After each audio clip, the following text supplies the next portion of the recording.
All right, welcome to Unlimited Power's presentation of the Planetary Qualifier here at Red Castle Games. I'm Ginger Joey, and with me is Jen. Madamzola, Oh, hello everyone. my We've made bad. it to the top 8. Yes, so I was playing in this, but obviously I'm not in the top 8. So I decided to step in with you and actually do the color commentary here over the quarterfinals matches. And so what we have right now set up for your viewing pleasure is the bracket right now. So we have Carson C on a Gar green. We have Zaid P on Kira blue. Ben O on Cad red, Tarkentown. Tarkentown. Alex on Boba Fett Data Vault, I believe. Yep. Jana, you got the rest of them there? Oh, geez. I'm going to look at both here. Where'd you leave off? Rob. Oh, yes. Rob B is playing Han Solo Shadowed Undercity. Sunny D is the older Han on Echo Base.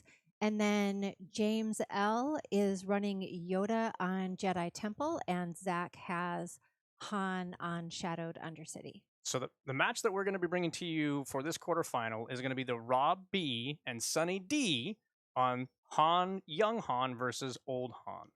So they're gearing up right now. They're doing all the shuffling, and they just had all their decks checked. Everything's copacetic, and we're getting ready to rock and roll for you. I'm excited to see this. We have not seen little baby Sassy Han on stream yet today. And I'm excited to see these two against each other. Yeah, so the big hubbub was when Force Through got thrown out, it was here comes Han Solo 1. Han 1, the yellow one, coming back into full swing because he kind of took a back seat while Force Throw was around. So it's interesting to see that some players are choosing to stick with young Han, the red Han. Yeah, I am curious on a Force base without Force Throw. I haven't played Red Blue Heroism without Force Throw yet, so I'm curious to see what he's got. I personally do not think that young Han Blue was greatly impacted by Force Throw going away. I think he still has a lot of tools in his kit to get him there and a lot of unit-based removal capabilities. He also still has that devastating Ogdo Bogdo turn 1 that just starts pumping in damage fast. Yeah, if you can't do something about that, that's a big turn 1 play. That if you can't stop that, you're going to take a bunch of hits. He's at least on a 30 health base. Grown up Han, I guess we'll call him. Old man Han, sassy Han 1, Han, yep. Han, yes, Han 1. So maybe he has a little bit more wiggle room, but yeah, but Han 1 is typically just trying to ramp and get like those mid-range units out as fast as possible. And a 5-3 Ogdo Bogdo is a pretty mid-rangey unit to have to deal with right away. And as a green-yellow combination, there's not a whole lot of options. You're mainly looking at some kind of an ambusher or a waylay to get that out. To get rid of it, absolutely. So they've shuffled up, they have cut. And I do believe Sunny is part of Team Secret. He is here from Washington, D.C. area. So he will be moving out to the Portland area. I know because I lost to him in the PQ today. So we got to chatting a little bit. So, and then Rob is a big Pacific Northwest player, well known by several PQ standings. And I believe Galactic. Oh, yes. Oh, yeah. He got top 32 at Galactics. Yeah. Okay, so young Han and Rob is going to cheat out using the Han ability, and Ezra Bridger, taking that to a 3-3 on the ground. And Han 1 does his little thing of putting a resource down and getting out that Millennium Falcon, which is the bread and butter play of a Han 1 green player. Now, this does mean that he's going to have to sacrifice a resource after he plays a resource. Typically, I like to have players actually mark that when they're playing Han 1 because otherwise people get confused and lost. So I don't think Sunny does mark it. So have to keep an eye on that. And it kind of puts like a duty on your opponent to do that. So after they've readied up, Ezra is going to swing in for 3.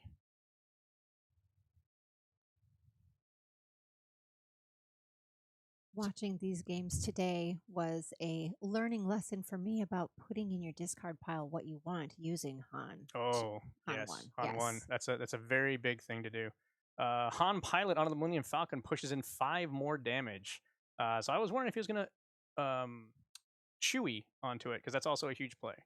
A Yoda with the heal. Oh, I guess they're passing a Han back and forth. That's very symbolic for the initiative token. We're passing Han.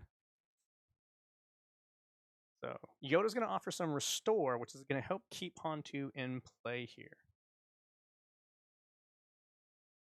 In play as in alive with health.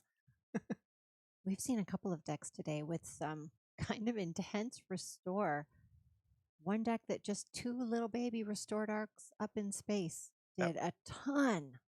That was me. Was that? Oh no, never mind. that was me. That was somebody here next to me. Yeah, that was me who on was my abusing people with the tiny baby yeah. restored arcs. Yeah, no, that was pretty sweet. That was pretty sweet. So Millennium Falcon got paid for because he did not put a resource into play and sacrifice it. So he does actually have to exhaust a resource to keep the Falcon in play. So Sunny is currently only going to be on 3 resources. And there is a waylay to get rid of the Yoda.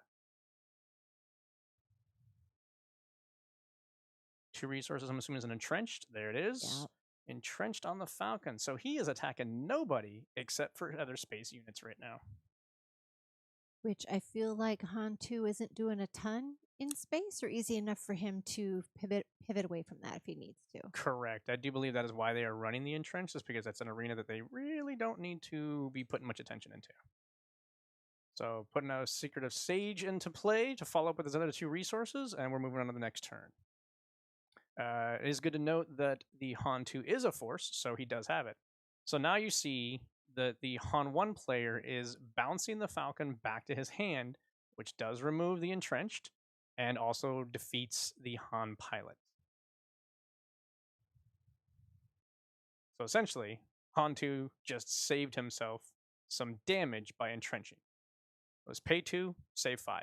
That's not bad. Nope. And he has to use resources to put her back down again. So correct.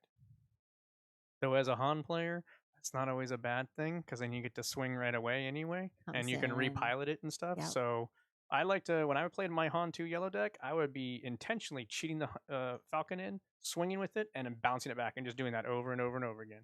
So then it's not there to be removed or messed with the next turn. All right, everybody's ready up. So now, this could be the Han 1's flip turn, because he's on 5, and he can cheat a resource. No, wait, he already tapped. No, he's already cheated one down. Yes. So he's going to 6 already, so he can flip this turn. And that means that Han 2 can flip as well, okay? So now, Secret of Sage is going to run into Han, putting some damage on. I am curious what... Base. Oh, wrong way, Rob. We purposely not looked at deck lists today. I don't know, for reasons. So I'm really curious what the Force is going to be doing here. Force in the Han 2 blue deck is typically going to be used for things like your itinerant warrior. Thank you. Thank you. And for that right there, Mr. Mace Windu. So that got cheated in by Han for 5. And then he used the Force to do 4 damage to Han. But now Sunny, because he got that extra resource boost, is going to go ahead and U-Wing reinforcement. This is the first time today we've seen U-Wing. Really? Yeah, this is the first time. I don't think we've seen it at all. How many Han matchups have you seen? A bunch. Holy million. Toledo. A million, and yet... That's like a bread and butter card in Han 1. This is our first U-Wing. So, but now this does put Sunny in kind of a bad position, to be perfectly honest, because you still have Han 2 that can flip. He has 3 units on the board, one of them being Mace Windu, who, if he claims the initiative after this U-Wing, which is most likely what's going to happen, that's a 6 swing at whatever Sunny's going to put on the board. And that's usually enough to take out pretty much what he's looking for. The big card that I think they look for here is he's going to be trying to find a Han unit to ambush it immediately with first strike and kill that Mace Windu. The other one you can try to get is a Infus Nest, which would then immediately bounce either the Secret of Sage or the Ezra just to get him off the board. It also has 7 health. Oh, there we go. Keller and Beck's another good hit. This basically is a U-Wing on a unit. So now he gets to search again for another unit that costs 3 or less and put it into play. This also has 7 health to prevent Mace from instantly killing it on the next backswing. So he's going to hopefully be around for another turn. Right. And his when played is when he's going to help cheat something out. That's it. He doesn't do any other on attack. I don't see him playing another card. I think he whiffed on the Keller and Beck. Oh. Unless it's in his hand and I'm just not seeing it right now. Or is he? Nope. I see two Oh, cards being no. drawn. I think Sonny whiffed his Kellerin. And that's a bad Yeah. position to be in.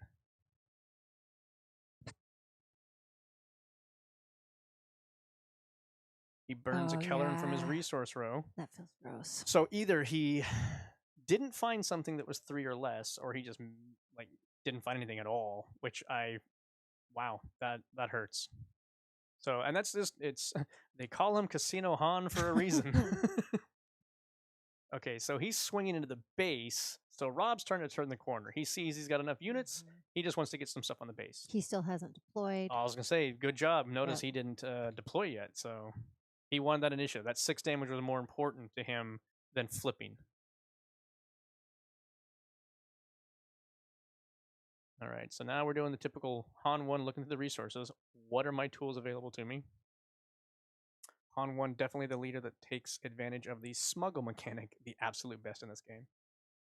A hot shot blaster wouldn't be Well, swing for 10, I don't 9. think. Yep. Yep, hot Yep. shot for 9. That puts a lot Yeah. of pressure. So that makes Keller and Beck lethal if he stays on the board.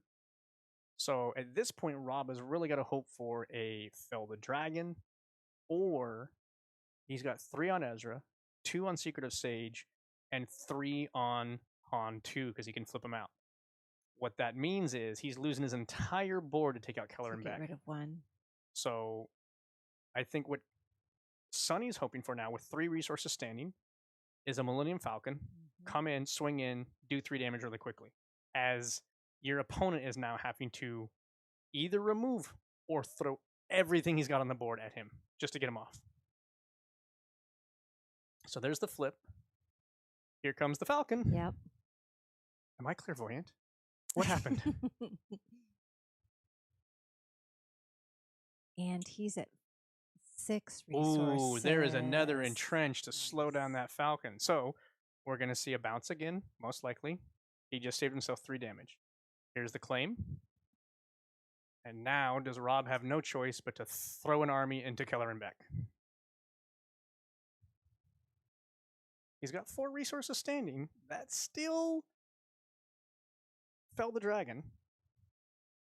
But I have a feeling that if he had it, he would have snapped it off already. Is he? I mean, I guess technically he could play Turret for 4. Oh, so he's cheating in. Handsome Poe. Oh, what's he gonna do? He's gonna. Oh, everything's going. Yeah, just exactly what I said. Everything's going. He doesn't have a choice. That's lethal if he doesn't do that. I'm just gonna pick up all these things and go. But this is huge because obviously you're not gonna keep the Falcon there. You're gonna bounce that. And Poe represents 8 damage going to face, and Mace is the 6 follow up. He has lethal on board right now. And potential room for Poe shenanigans. Well, the Poe shenanigans would be the discard for the 2 damage to make it the 8. So, yeah, I think Sonny's in a bit of a pickle at the moment. And there it is. Oh. We're just gonna Han into the most threatening person, which is Poe, because he represents 8 damage, not 6. So the first strike is in play because that's why he's not taking damage back. There comes a cheat in with the Force. Oh, we're just going to draw some cards and Kiyata Mundi. So what am I looking for right now in my card draw? I'm hoping for... Well, right now, you're hoping to like do something so that you don't have to run... Like, you want a Fell the Dragon right now, because then you can kill the Han and not lose your Mace, because he has a way of clearing the Han by just running Mace into him, but now he's not pushing that damage on the board. So, and technically Han represents lethal. Yeah. Because a hot shot on Han, you're dead. So the next thing we need to see Rob getting is some healing. Oh, there's Yoda. Yep. So this can hopefully get him back into that healthy life total and not be in like a surprise strike or hot shot blaster range of death. We're also getting close to the range of Crate Dragon from Han 2. And that's then going to put a lot of pressure on Han 1 to develop something that's going to stick. Yeah, I'm on 1 at this point. I think I'm getting nervous. I've got nothing.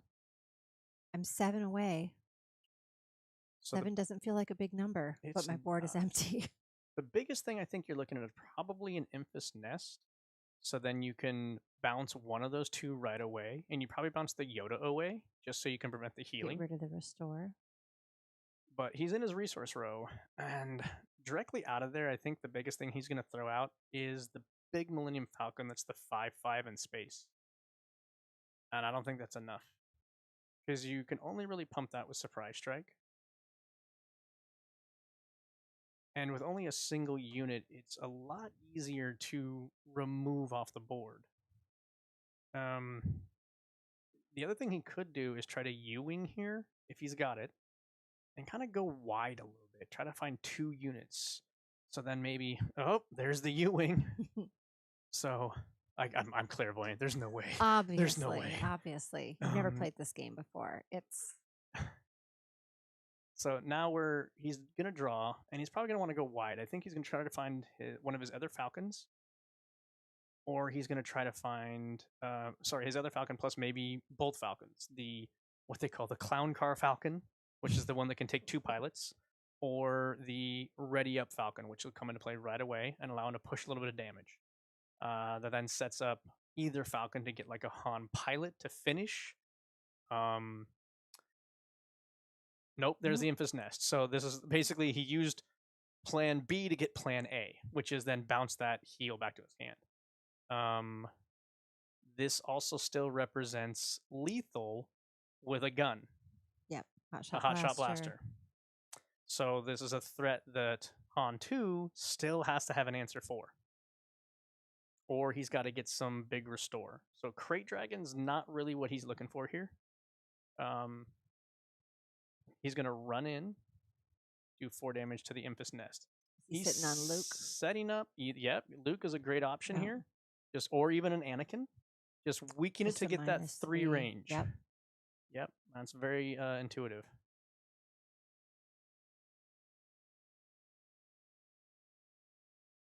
So he's going to cheat into play Ezra for 2. That is not Luke or Anakin. That is not Luke or Anakin. But there is an open fire. Okay. Oh, Rob. I like you're how such a tease. Yeah, made us wait for it. I was like, oh, look, you have hope. No, you don't have hope. Get out of here. There is no hope. But you're for the light side, Han. Why? All right, so now we have basically reset ourselves, Rob, into okay, let's start pushing some damage and healing some stuff here. This looks real familiar. Yep, Han 1 once again has to come up with an answer. And what can that be?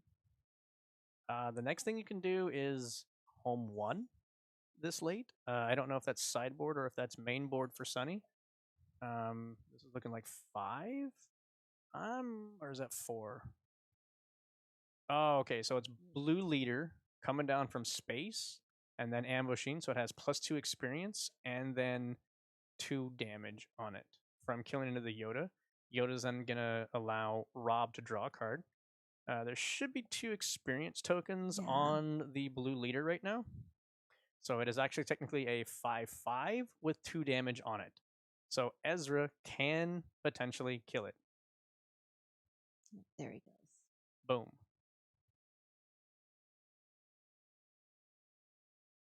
Yeah, and if you're Ezra, I think you have to kill it here. You're too close to... Well, the ship cannot get a hotshot blaster, but it can get a Han Solo. Oh, you have to start the timer, Rob. Oh, no. Turns it back on, and we're back at... Oh, he's at 21. There we go. Somebody else turn it back on for him. Or just go old school. Well, we're just doing this because maybe the battery died on it. It's a possibility. So as long as there's damage, we're good.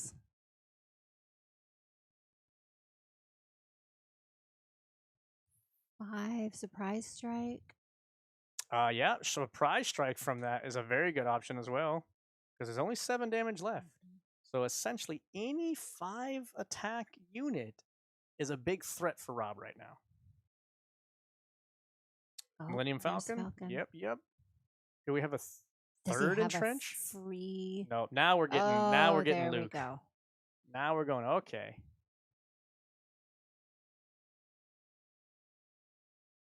And now this is where the corner gets turned for Rob, I Oh, that's believe. going to be some real gross restore because Yaddle is going to make Luca restore 4. I think Han 1 green has a real problem dealing with 7 health with nothing on the board. I think the closest thing you could actually hope for, which came out of the Legends of the Force set, is the Qui-Gon unit, which is a 7/6 with ambush. So he is a very good Luke answer, but I do not see a Han 1 green player playing that in their main board. I think that is a sideboard option for them. I'm just, I guess, also surprised to see this game go to this many resources, quite frankly. I'm not so much. I think this very much becomes a wrestling match for board control. And I just think that the Han 2 blue has bigger tools in their high end than the Han 1 player will. So when it does go this long, I think it lends to the Han 2 player coming out of it. Okay, so the Fast Falcon or Spark Falcon comes into play ready. A pilot on this is going to do some damage, but there is a lot of restore on Han 2's side of the board. Now, this is where I like to make a lot of sequencing mistakes. So I would be I like, would recommend not. I would be like, well, I'm going to swing with Yaddle first because then Luke will restore for more, Yep. which is what he did. That's correct. Or what if I'm worried about something happening with Luke? So maybe I should swing with him first. Well, by even getting yourself that threshold. So here's a surprise strike. Yep. So surprise strike from the Falcon puts 26 of 28. So Luke is going to heal for 3, going down to 23. But now we're back in the threat of any kind of Han pilot, any kind of extra surprise strike, etc. And that's lethal for the Han 2 player. I don't know what he's sneak attacking, but at this point, I guess he doesn't have that many. He probably isn't sneak. I like all the jankery. I want him to sneak attack. I'm even thinking surprise strike. Yeah, but he doesn't have anything ready right now. I want him to. I'm thinking for next turn now. Yeah, but if the Han 2 can't deal with this Falcon, and he can claim, then surprise strike wins him the game. So putting a couple units into play as Rob shows the surprise strike after the claim, and that is exactly how Han 1 green is going to take down this first game in the Han 2 versus Han 1 match. All right, so tell me what's coming in sideboards for these. Sideboard, what you're looking at for the Han 1 player is most likely the Change of Heart. You'd be looking at Change of Heart to come in so that you can try to take a Luke from your opponent. You can bring in home ones. Basically, you're going to start bringing in a lot of like your high end, because this game is going to go last. So you need that bigger buff at the very back end of that. So your home ones, your Change of Hearts to like take away your opponent's power units. You change a Heart of Crate Dragon, and that hurts a lot. Oh yeah. So the Han 2 blue player is trying to think what he's not going to be running main that he'd want to be bringing in at this point in time. He maybe is looking for item removal or upgrade removal, be it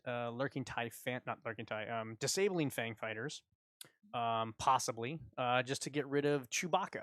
Because Chewbacca on a Millennium Falcon does create a problem. You have your entrenched, but that doesn't always answer the problems. The Han 1 green might also have confiscates in their sideboard, and they bring those into play so they can remove the entrenches that we now know that the Han 2 player is playing, so that you can free up your pilot from being prisoned, and you don't have to bounce them out of your back to your hand. So if that's the answer for space, here's your counter answer at that point in time. So that's the kind of stuff that I think we're going to be seeing.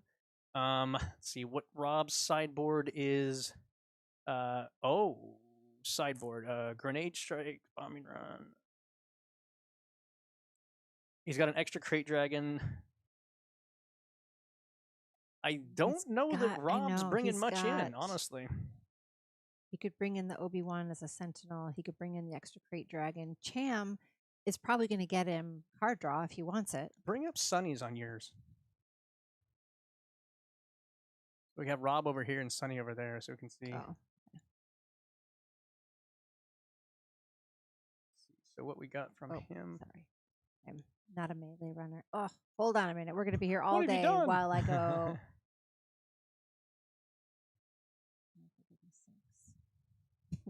All right, we're going to go to Sunny. Yep. All right, here we go. Bamboozle. There's some 2 home ones. Yeah, I think the home ones come in. R2. That's possibly zero cost. The salvages. Because the salvages bring back your readied falcons to then push that last little bit of damage. So I think from Sunny, you're probably only seeing salvage and home ones. Home one. I don't think the pilot R2 is there, and I don't think the timely reinforcement. Maybe timely reinforcements because it's going to give you a wide board at the end. Because then that's a lot of X-wings that then the opponent has to deal with. So that's a possibility. All right, so we have sideboarded, we have shuffled up, and we are getting ready for round 2. Yeah, and timely reinforcements is the 5 cost. Choose an opponent. For every 2 resources they control, create an X-wing and give it Sentinel. Right. So Sentinel maybe isn't as relevant as now I'm sitting with a truckload of X-wings to swing onto you into the next turn. You're more so looking like, okay, I've ramped into, or we've basically gone the distance. I've held onto this card, and where you saw he constantly had an empty board. Always had an empty board. Well, now suddenly you have 4 or 5 X-wings you have to deal with. Oh, wait a minute. That's a lot. Okay, here's the Ogdo Bogdo turn from Rob off of the get-go. This is the exact situation that Rob wants off this. This is where it's going to put the most pressure on. You just waylay out of the gate. You can, but you can also try to race a little bit. Because the other thing is that waylay is not helping you get there. In this matchup, the Han 1 green is the aggro. The Han 2 blue is the control. So the Han 1 green really wants to be pushing damage as much as it possibly can.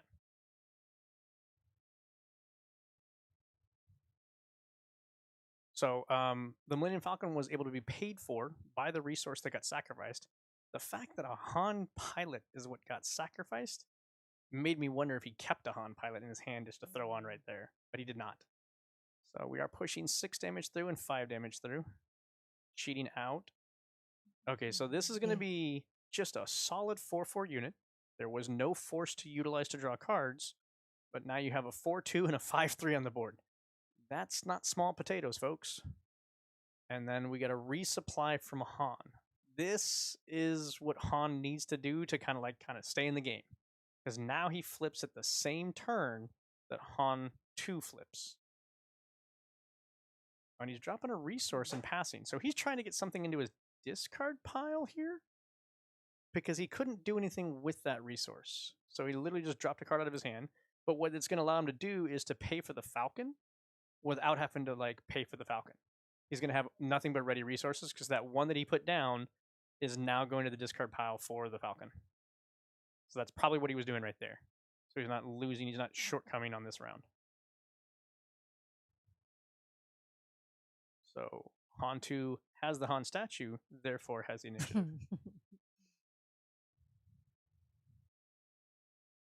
Okay, so we're at 4 resources to 5 resources. So that means that Han 1 can flip this turn, Han 2 cannot. And this can be a big power turn for Han 1 if he's got the cards in hand. That's another big hit from Ogdo Bogdo, 5. No pilot. No pilot.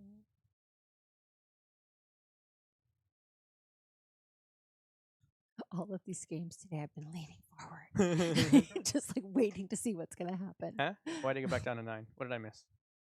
Swung for 3, swung for 3, swung for 3? Yeah, 9, not 10. Math. It works great.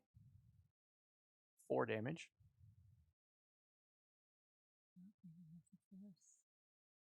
Yeah, so that So might come into somebody play can, because this is the what we were talking about. Intermittent warrior comes into play with a shield, and nope.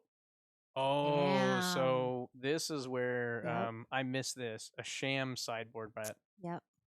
So then he was able to ramp, which then allows him to flip at the same turn. Okay, so this Han player is really trying to get this 5, 6, 7 flip. He's looking at his resources. Is he going for a hot shot right here? I mean, that's kind of a formidable board that the Han 2 player has at the moment. I don't know what else. What else am I hoping for? If I'm Han 1, I'm at 6.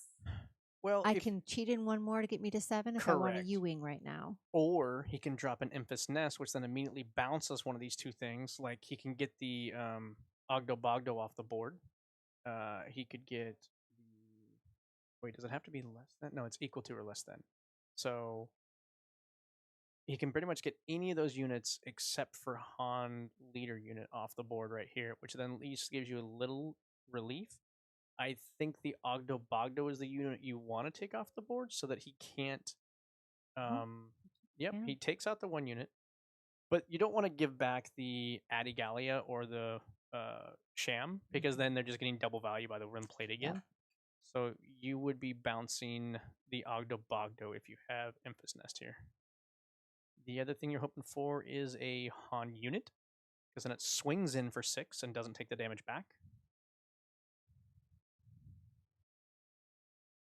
So I think Rob is debating face for pressure or just finishing off that Han Solo right now. If you don't finish off the Han Solo now, can you later? Because you're going to take initiative, because you know Sonny's not going to just end his turn with 7 open resources. So he's going pressure to the base, because he feels like he's going to be able to take the initiative and do it later. Okay, so here's a U-Wing. So now you are looking for something, and in my opinion, he's either looking for the Han or looking for the Emphas Nest. That's what he wants to see. Third choice is obviously Keller and Beck to develop the board even more so. But he's kind of in the back foot. He needs to do something about these units a little bit. My first choice is Emphas Nest here. Oh, there she is. He gave him back Mundi. I don't know that I agree with that. That's interesting. And we're on to the next turn. So didn't have a. Well, we'll see what the game plan is here, because this potentially gives Han 2 Blue the ability to replay the Kiadi and draw some cards. I can't talk. Cards. Which could help him find answers to the problems that the Han 1 player is presenting. The other thing is, does Rob care about the units, and does he just go face instead? I think he's swinging with the Ogdo Bogdo first here. Yep. Yeah. And he just goes face. Because Emphas Nest can't bounce Han, it can only bounce non-leader units. So by doing that, you basically say, okay, now you can swing into me if you want, but I got 6 health, so I don't die. You can bounce my Ogdo Bogdo if you want to. I don't care.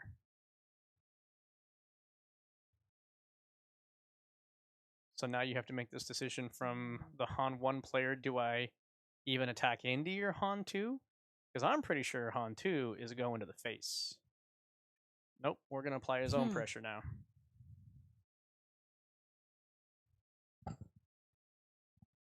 That gives him another resource, so now he's back up to 7. Yep, there's that face hit. So now he is putting Han 1 at an Ogdo Bogdo away of death.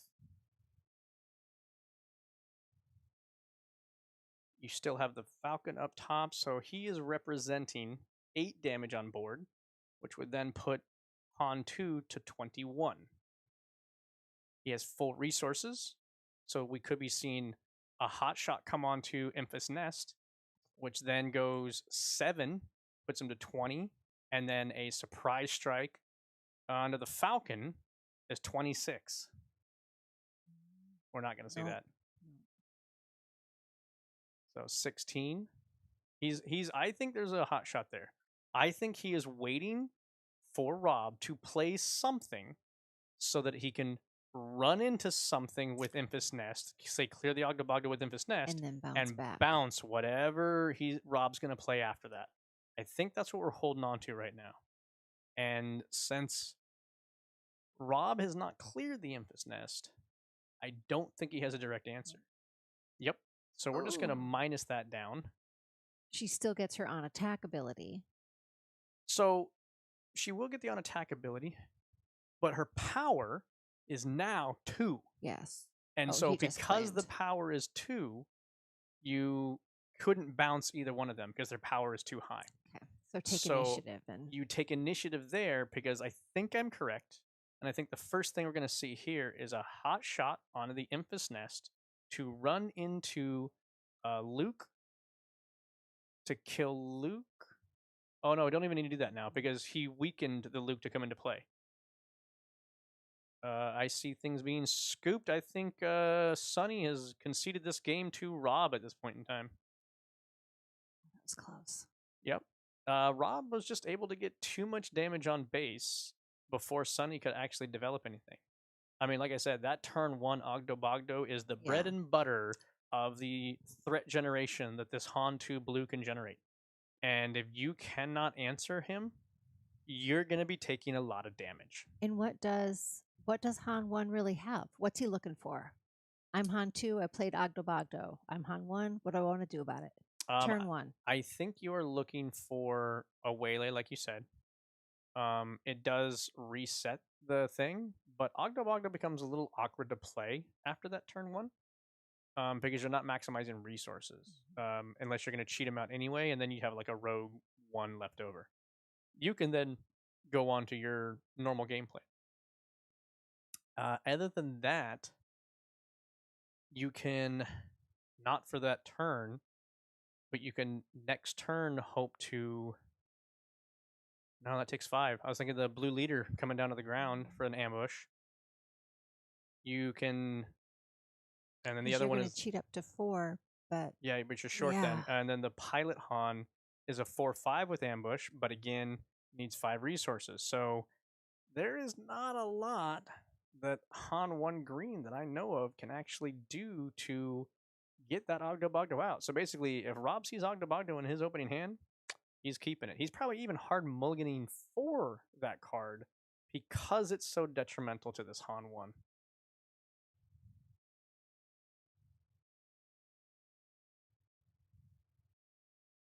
Right, so they're just shuffling, maybe looking at sideboards again to determine, do I want to swap anything around? Did something pan out good or not pan out good? I don't know.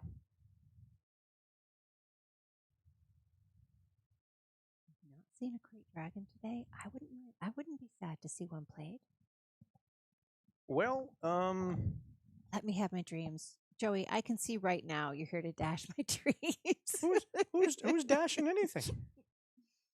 Crate Dragon is a great finishing card. I would be surprised if we don't see it. But I think of the decks that we've seen, the Hantu Blue is the most likely to be playing it. I mean, we know it's in the deck, but I meant like it's whether or not they're actually going to play it. I think it's usually about timing though, and unfortunately, it feels like by the time you get to the point where Rob could play it, he has to be responding to Han 1 at that point in time.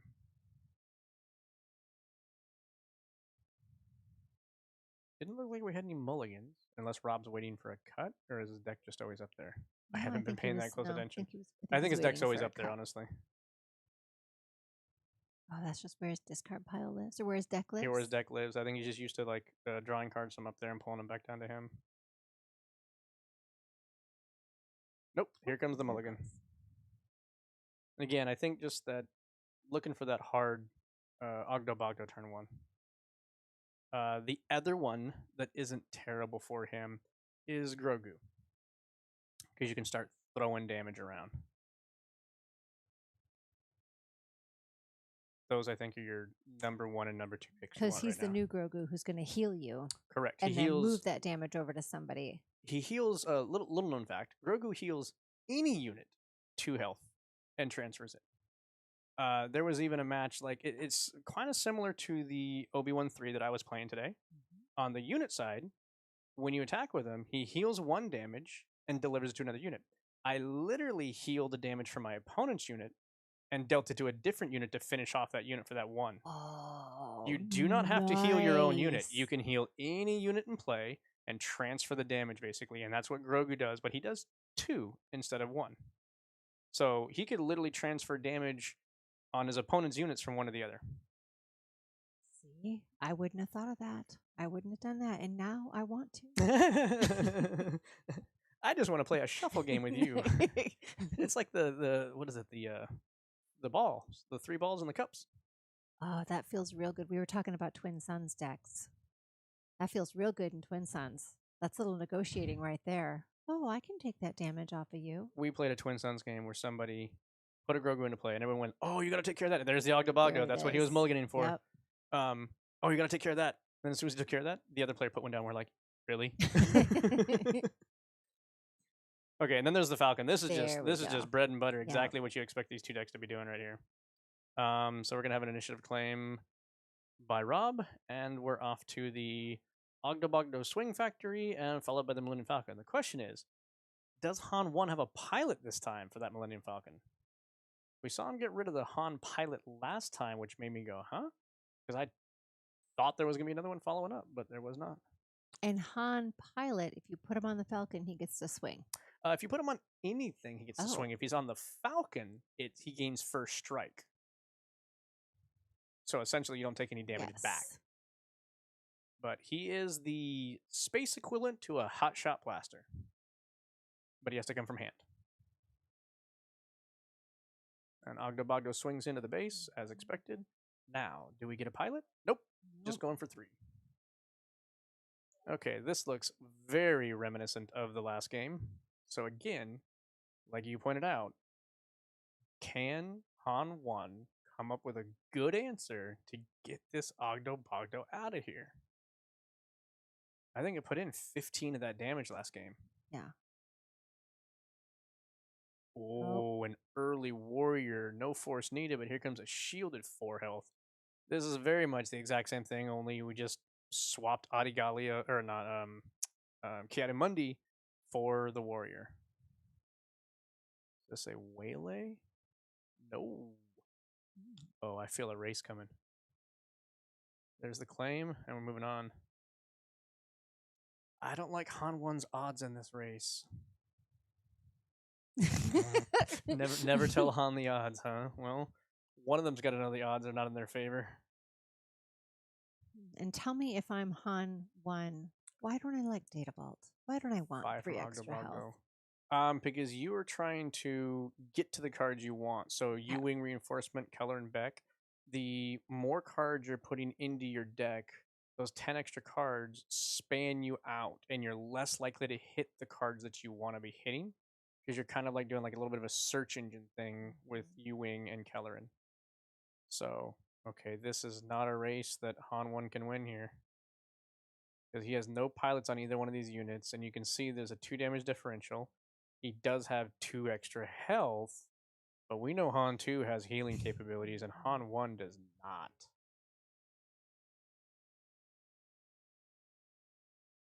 So what are we going to see from Han 1 to answer this stuff? Back and forth is just almost like a posturing at the moment, waiting to see what your opponent's going to do, what resources they're going to commit. Notice Sonny had to pay for the Falcon to stay in play, so he only has 3 resources available. That Kiadimundi is now going to give Han 2 more options. 3 to resupply. Really? Well, this is going to allow Han to flip this turn. Oh, there's a fun little cheeky play. Oh, and Lars for free thanks to Han 2's ability. Oh, 2 damage on him? It's okay. We want Hone to die anyway. Wait, who said that? Okay, Han comes out. Han goes to base. It's going to put a resource on the top of the deck down. And so now that is 2 resources Sunny is going to have to burn, but he does have 2 available resources here, but he's not going to use them. Right now, he is just trying to race and get in that damage into the base. You do have a Restore 2 and Owen Lars on the board at the moment. I would be not surprised if we see Rob run Owen Lars into Han to get the win defeated to go looking for a force Grab a user. force unit, potentially go get a Luke. If well, he's going to make it that far, not Luke. Luke here. You could. He's 3, 4, 5. He's going to be at 6. He's gonna be at 5. Oh. Okay. So right now, I think what you'd be looking for is another warrior to heal. So you're gonna get a 2 restore off of Owen, and then you can find another warrior, get another 3 restore. So that's basically nullifying 5 of the damage that's coming at you. He's got to get the force first. But I think he's gonna try to race. I mean, he's got a 5-3, a 4-2, a 4-4. I mean, he can put on damage here. Yep. Wow. So now you have that problem of Surprise Strike land. Surprise Strike, Han Pilot, all of this stuff is going to be pushing a lot of damage. And a Han Pilot on the Clown Car Falcon is a 6 damage hit. So he really is within reach. Yes, very much within reach. The fact that he didn't heal. Nope, he's trying to push that damage right now. He does get to flip Han, so there's another 3. So he technically has lethal himself this round as well. So it's, does the Han 1 have the gas to push him over the line? That's what you're looking at.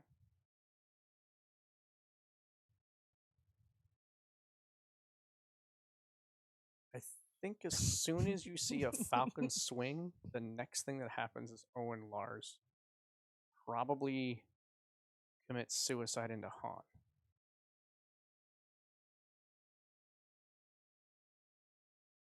As long as Han 2 doesn't die to a surprise strike or anything else like that, then he has lethal with the warrior, which is shielded, can't die instantaneously from a Han because he has no way of bypassing that shield. Okay, there's a Chewie. So Chewie is 7 damage now on that Falcon, and now he can't bounce it and he can't remove it. So if he doesn't have one of those entrenches that we saw played, this is a problem.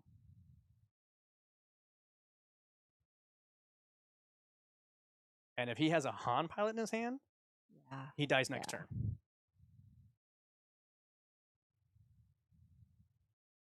So we need to see Rob come up with something. Yeah. I think if he had entrenched, we'd see it on the board. I'm seeing him shuffle some cards. I don't think he has it right now. So I think you have to Owen into Han, die, restore 2, go searching for a warrior to heal, because that becomes a 5 potential total heal, and you still have lethal on board. Oh, okay, there we go. Let's restore 2. Well, let him search first before you attack him. Yeah, he's telling him, hold up, hold up. I got things I got to do. Okay, so we're looking for 5. Oh, that is not what you wanted to see. Sure, it was not where you wanted to be. And I think this is going to put Rob in action behind what he needs to actually get there. Unless he's been playing possum and we're going to see an entrenched out of here. I think this might be bad day, bad day.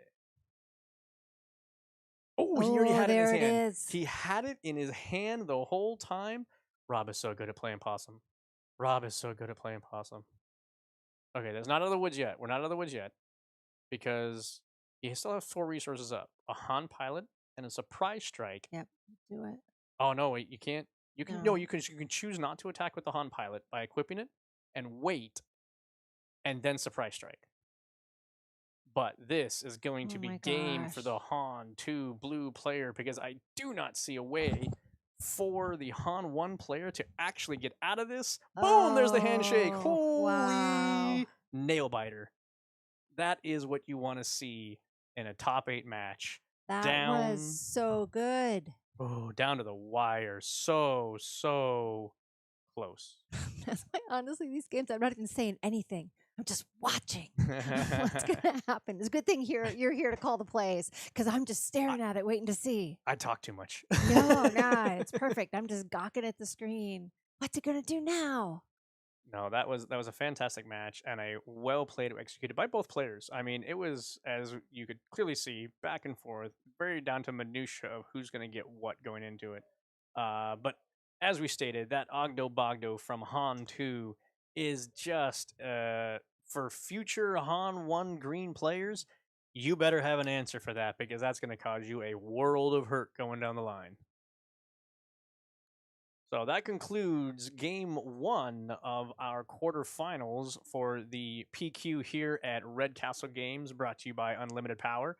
So we do not have results as of. Oh, I have a few results. I have a few I can tell you about. So what we have here is the match between Carson and Zaid was won by Carson. The match between Bin and Alex was won by Alex. You saw the match against Rob and Sunny with Rob taking it.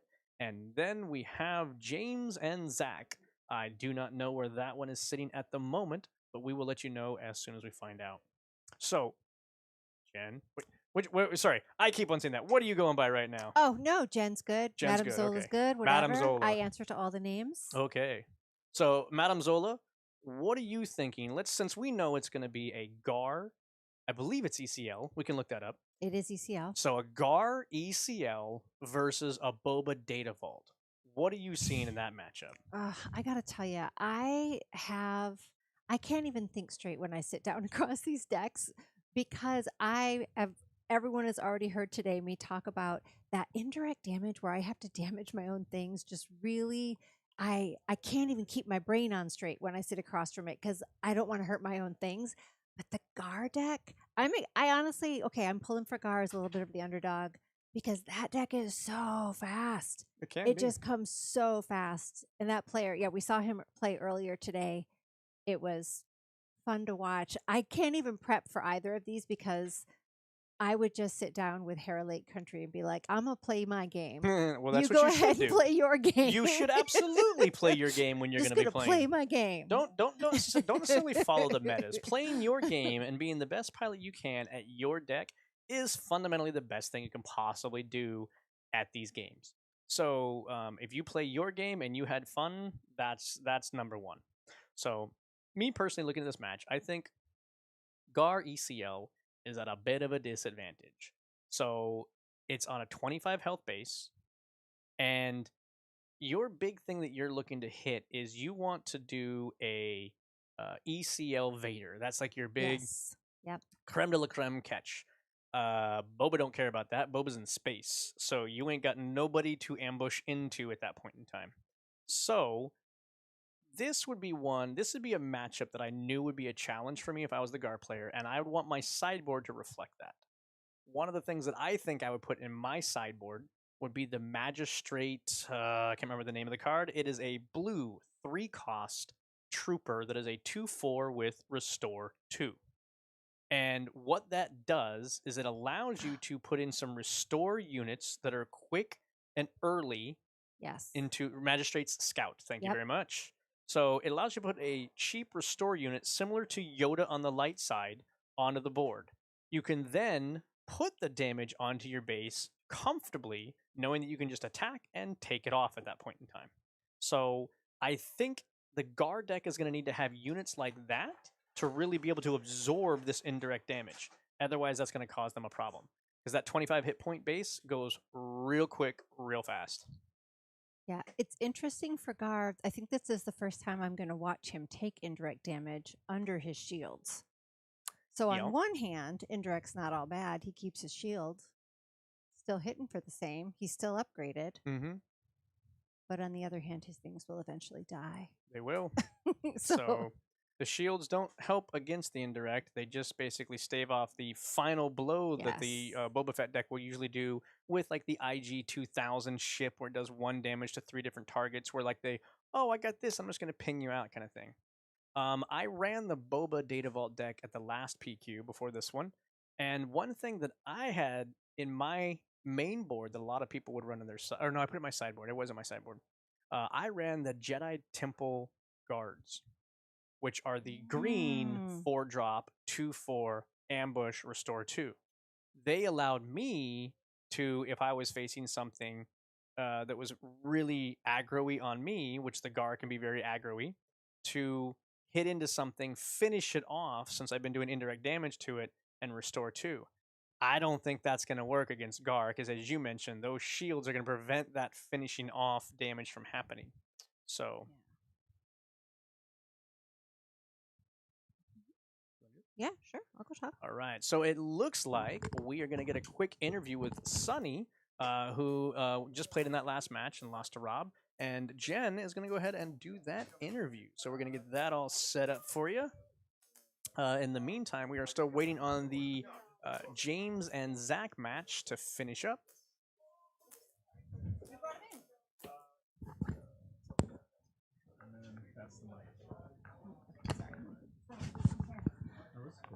All right. Yeah, Sunny, hello, welcome. You came down from Seattle for the day, yes? Actually, from the East Coast. Oh. From Washington D.C. Oh my gosh, Yeah. wait a minute. You came a long trip today. All right, you brought Big Boy Han. Tell me how the game went. It went pretty well. I got game 1. Game 2 and game 3 were grind. What I thought was really unfortunate for both game 2 and 3 was when I attacked with Han, I put a surprise strike into the row in both games, and then I needed that surprise strike in hand to seal the games, unfortunately. But yeah, the deck played well, and on the other side, I think Han 2 is still very much alive, even without Force Throw. It can still make plays cheating out those powerful Force units that I think is very impactful. Or even just rude Ogdo Bogdo. Yeah. That dude's fun. We were just talking, trying to brainstorm what do you even do when that's your turn 1 play you're trying to come back against? Yeah, so Ogdo Bogdo naturally represents a lot of damage each turn, 5 per turn. I feel like if you're playing Han 1, the pilot version, you actually represent a lot more damage usually with turn 1 play like a Falcon plus pilots, and you can outrace Ogdo Bogdo. But if you try to go a wide strategy, sometimes Ogdo Bogdo can outrace you. So it is very problematic. And in this specific matchup, right, with Han 1 green versus that blue, there's not really a lot that blocks Ogdo Bogdo on my side in ground. So it is pretty impactful. It's just that you have to outrace them in space usually. Nice. Nice. All right. Well, you had a great round today, actually. This was a great. Yeah. This is awesome. Are you doing Philly? I am doing the Portland sector next weekend. Yeah, nice. And then after that, I will be in Spain for the regional qualifier. That's amazing. All right, sweet. Well, good luck. Are you keeping the same deck? I am Or is it top secret? You leaning don't towards need keeping the to- same deck, but still testing around. Yep. He's part of Team Secret. Of course, it's a Oh, secret. obviously. it's I was gonna part be of a Team Secret. Actually, secret. Team Secret is now part of KTOD. Oh, I didn't So know. we are part of the KTOD competitive Nice. team. Nice. Yep. That's exciting. Yep. Yeah, Great. thanks for having me. This was a great event, and I really like the charity part of it. Right, a lot of the proceeds were donated to charity, which was really cool. Yeah, no, that was a special. That's kind of a Red Castle community-based thing. Raphael House of Portland. Half the proceeds from today's event went there, and then also an additional charity raffle with the carbonite boxes. So yeah, it was super cool. Yeah, definitely. All right, well then we will see you at sectors. We'll be wearing purple shirts. Awesome. Yeah, We'll look for your jacket. Yeah, I'll be wearing probably not this, the KTOD jacket there. Oh, Yeah, or nice. KTOD shirts. All right, Yep. nice. And there'll be a few of us in town, so we hope to do really well there. Sweet. All right. Well, we'll see you there. And while you're here all week, if you go to swoopdx.com, you'll see all the local game stores for different nights where you can make your rounds and play some games. Sweet. And actually, so I mentioned that I'm from the East Coast, but I am actually moving to the Portland area. So I look forward to playing in these stores here. Nice. So we will see you around. Yeah. All for right. sure. Awesome. That's both good and bad. 'Cause Yeah. I had to play him today and lost to him, so that means the competition just got stiffer here in Yeah. Portland. Yeah. I'll never be across from you. I'm playing hot garbage down at the big number table, so it's fine. It's you Yeah. and I will never cross paths again. But regardless, I'll probably play at locals. So Yes. Yep. Nice. All right. Thanks for stopping in. Yep. Good luck with the rest of your week because Yeah, you're going to yeah. have some big games next weekend. yeah, thank you. Okay. Congrats. Yeah, thanks again. Oh, it's been a long day when you ask the person how their game went when you literally just watch their entire game. That's how you know it's been a long day on the internet here today. Well, that's okay. It's long days, but we did actually have a lunch break. Some PQs you don't get a Yes. lunch break. We did get a lunch break, and for anybody else running PQs, try to figure out how to put a lunch break into it because it's a great decompressor and allow people to breathe and get some fuel to keep going because it might not seem like it, but playing card games is a brain burner. Gosh, it's so much. And I thought Matt did a really great job of it was a 30-minute lunch break, which was great. It was just enough time to catch a breather. Most people finished that game before a little bit early and had time. He had food from a local pop-up. Giacomo Southern style tacos came in. And did you have some of that? Because it looked amazing. I didn't, only because reading the descriptions, it sounded like there were some good spices in there. I And think that there I were. I am spice averse. Being a ginger, capsaicin is not my friend. For those that don't know, capsaicin is the kind of a heating oil that is in a lot of Yes. peppers and stuff like that. So me no likey.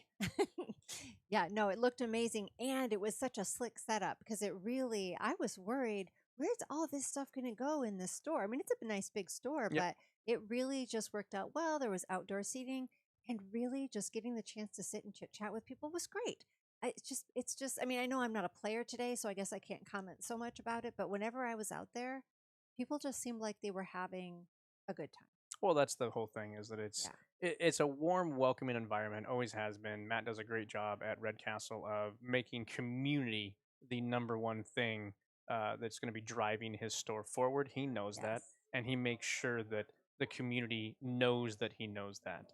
So Yep. No, this is great. So we are at Red Castle Games in Portland for the PQ.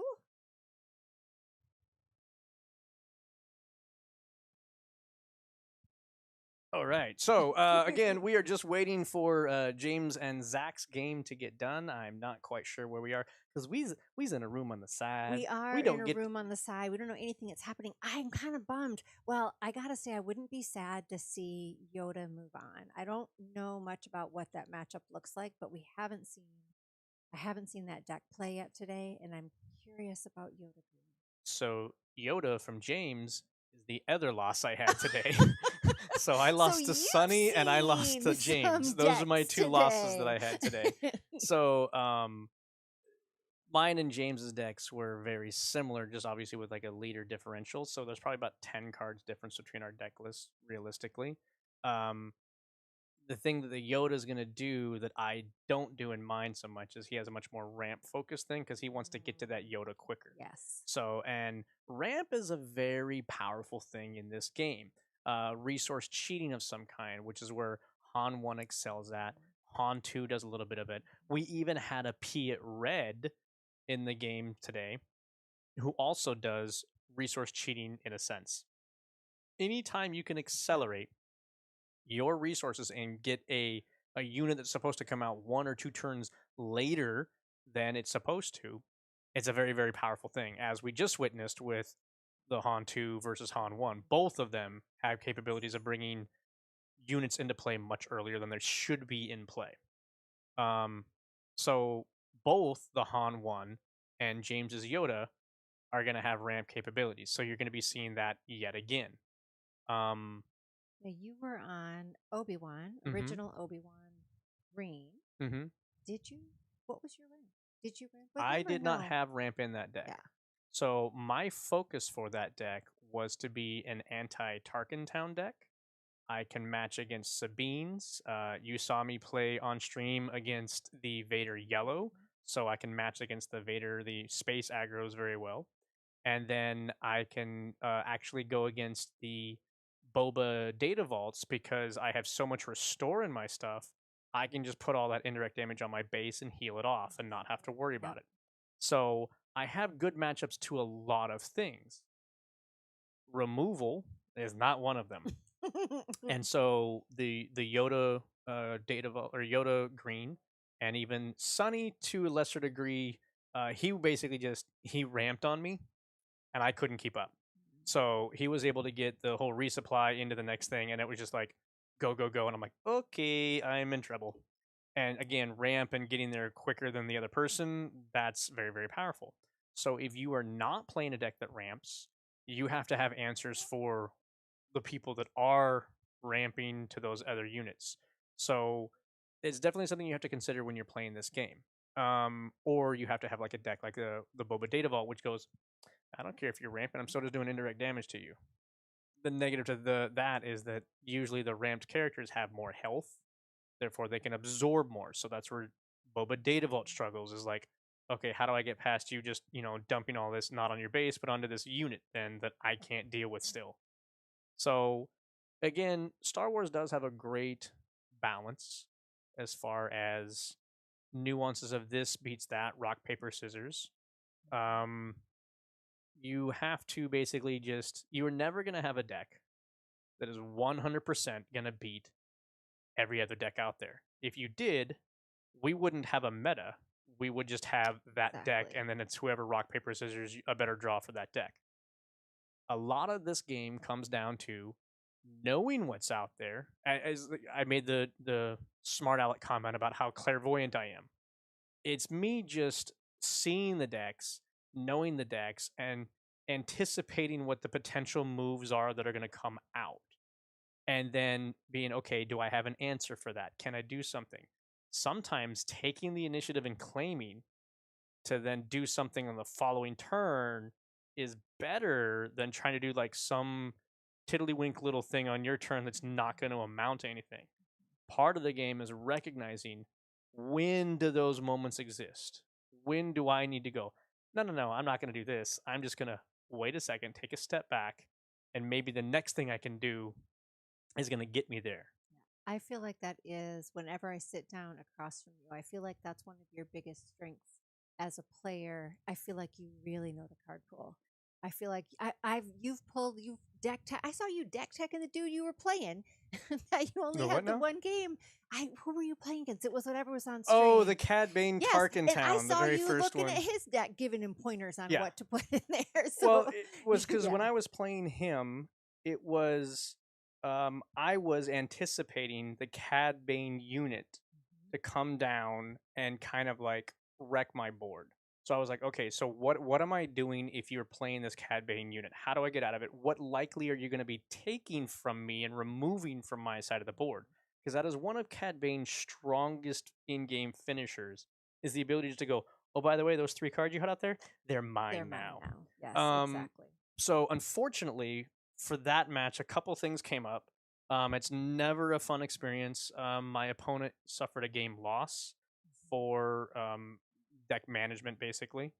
And so we only played the one game because, which you saw it on the stream, it was a little bit of a nail biter game, and it was a great game. And I wish we could have played another game because winning under those circumstances is kind of like a want. It's not. It doesn't really feel like a win. And Alex was his name. Great guy. Super open to, and he says he's competitive, but he's casual competitive. So great. I mean, that's the right mentality to have. Don't be too serious about it.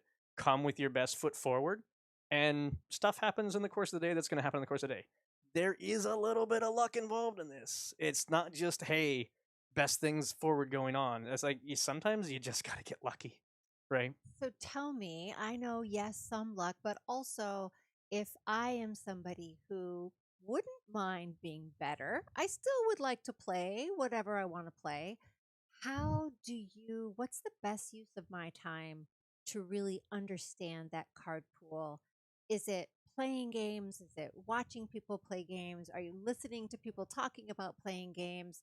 Or do you just have a memory that you see it once and you remember it forever? Like how do you advise people tackle that? It's a little bit on how you learn best. For me personally, this is gonna sound a little out there, but I kind of just I have a great memory and I just memorize stuff. And it's like I have good recall. A lot of that comes from when I was a kid, I did a lot of theater. And so I used to have to memorize entire scripts of plays and stuff like that, and then go Oh, on stage and aside, regurgitate those and I bet everything else you were like the that. most adorable little theater kid ever. I Oh was my indeed. gosh, I want to see pictures I have of one with me in you a little cowboy hat. Give me being the an guns. adorable little theater kid. Okay, keep going. So So, one is memory. but I mean, but not everybody has a great memory. Okay, so Yes. I have an above average memory. Again, that sounds conceited, but it's just Well, people no, have but told me you this know all my your time, strengths, so right? You know it your is what it is. strength. That's how you retain So information. I can see the stuff and I retain it very, very well. If that is not you, I would just go back and look at um there's two websites, and I went Corey and I went over this on my channel and his channel, which is Holotable Games Network. And we talk about this a little bit where there's two great resources, Swoo Competitive and what was the other one he talked about? It was Swoo Base. So those two websites give great information. And all I like to do, we do a little thing what we call the Sunday summary. Clearly not going to do it today because it's Sunday and here we are at a tournament. So we'll be doing that tomorrow. But we do a Sunday summary where we kind of wrap up using those websites. What are some of the things that you would have wanted to see come out? And so we typically go back and look at the standings. We look at the top 8, not just who won, but the entire top 8. Because as you saw from this top 8, you have a Gar, a Kira, a Cad, Boba, blah, blah, blah, and then 2 Hans. Whoever wins this, you can't say that that was the best deck or that was the most prevalent. It's what did they have to do to get there, right? So you want to look at a little bit more information, and even just going the top 8 depth is enough. The other thing to consider is how many players played in the tournament. There was one, for instance, there was what is it, Kaz Red, which is the pilot Kaz.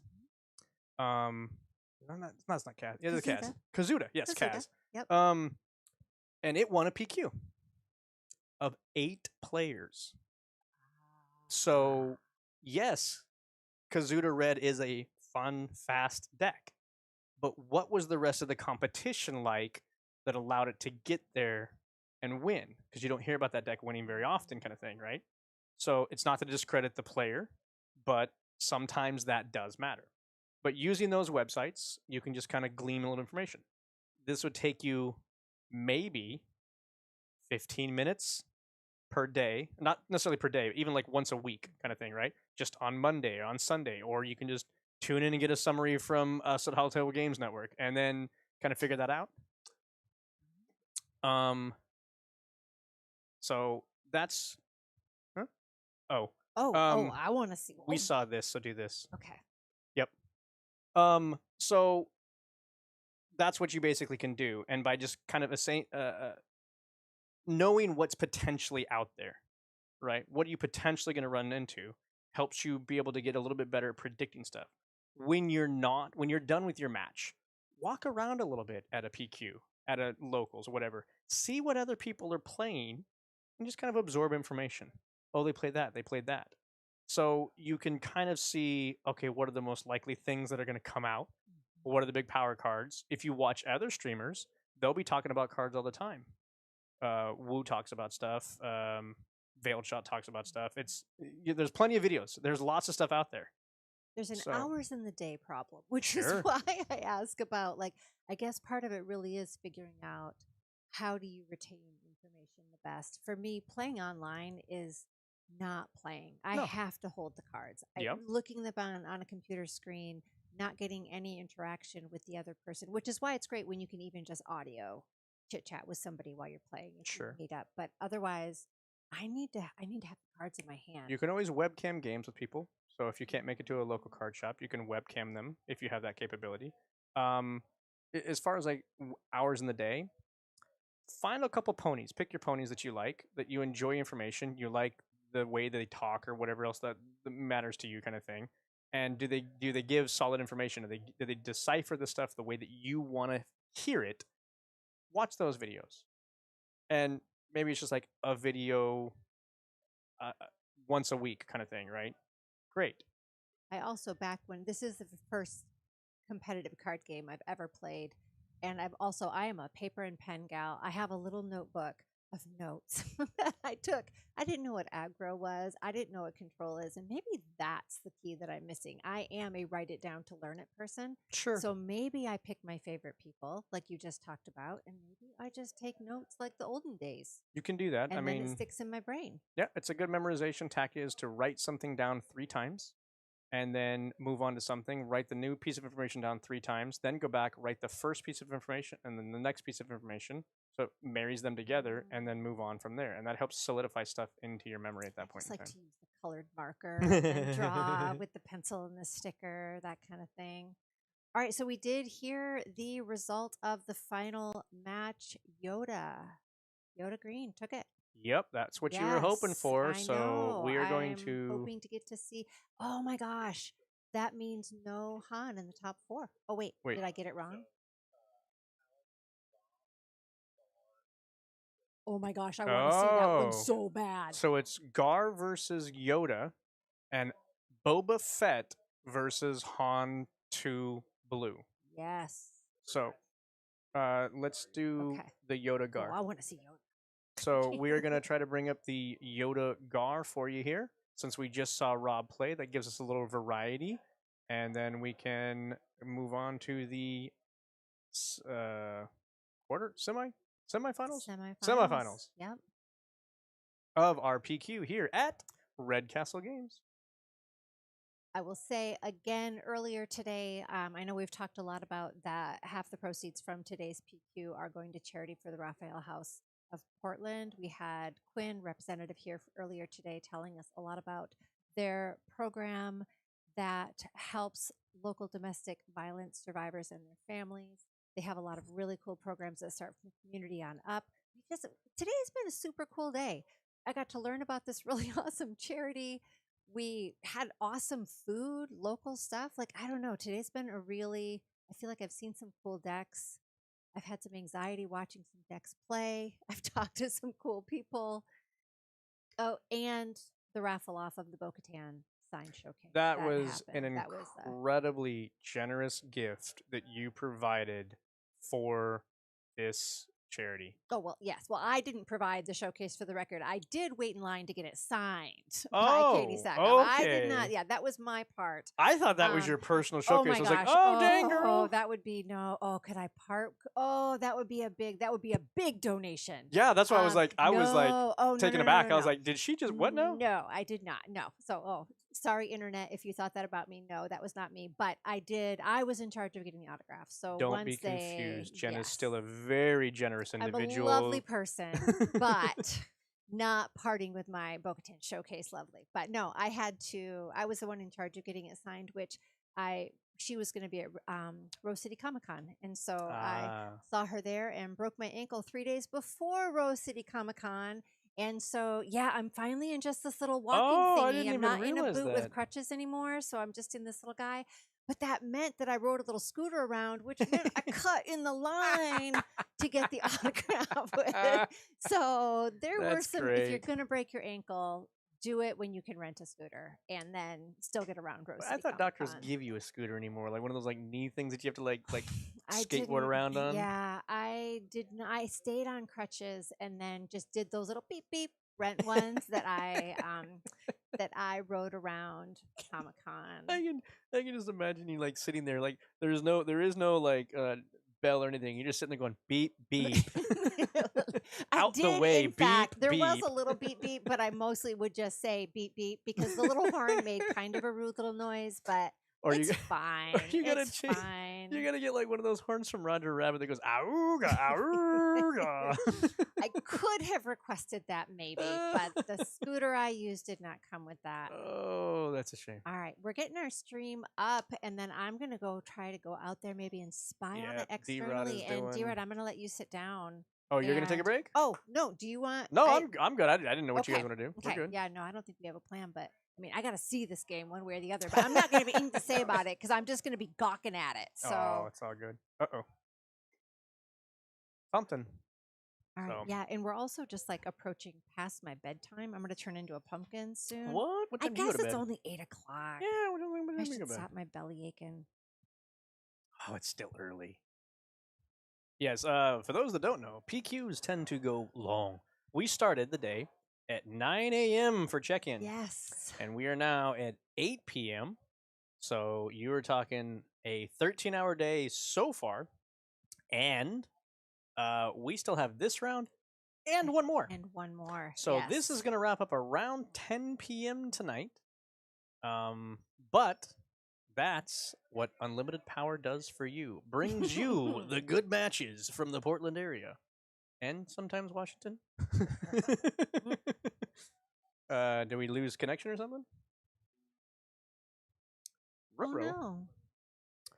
Please I'm stand gonna give by. it a We are experiencing major- technical difficulties. I'll give it an imaginary play-by-play that I will. We see it, but we don't see it. Is it in the background? Like, is it behind something?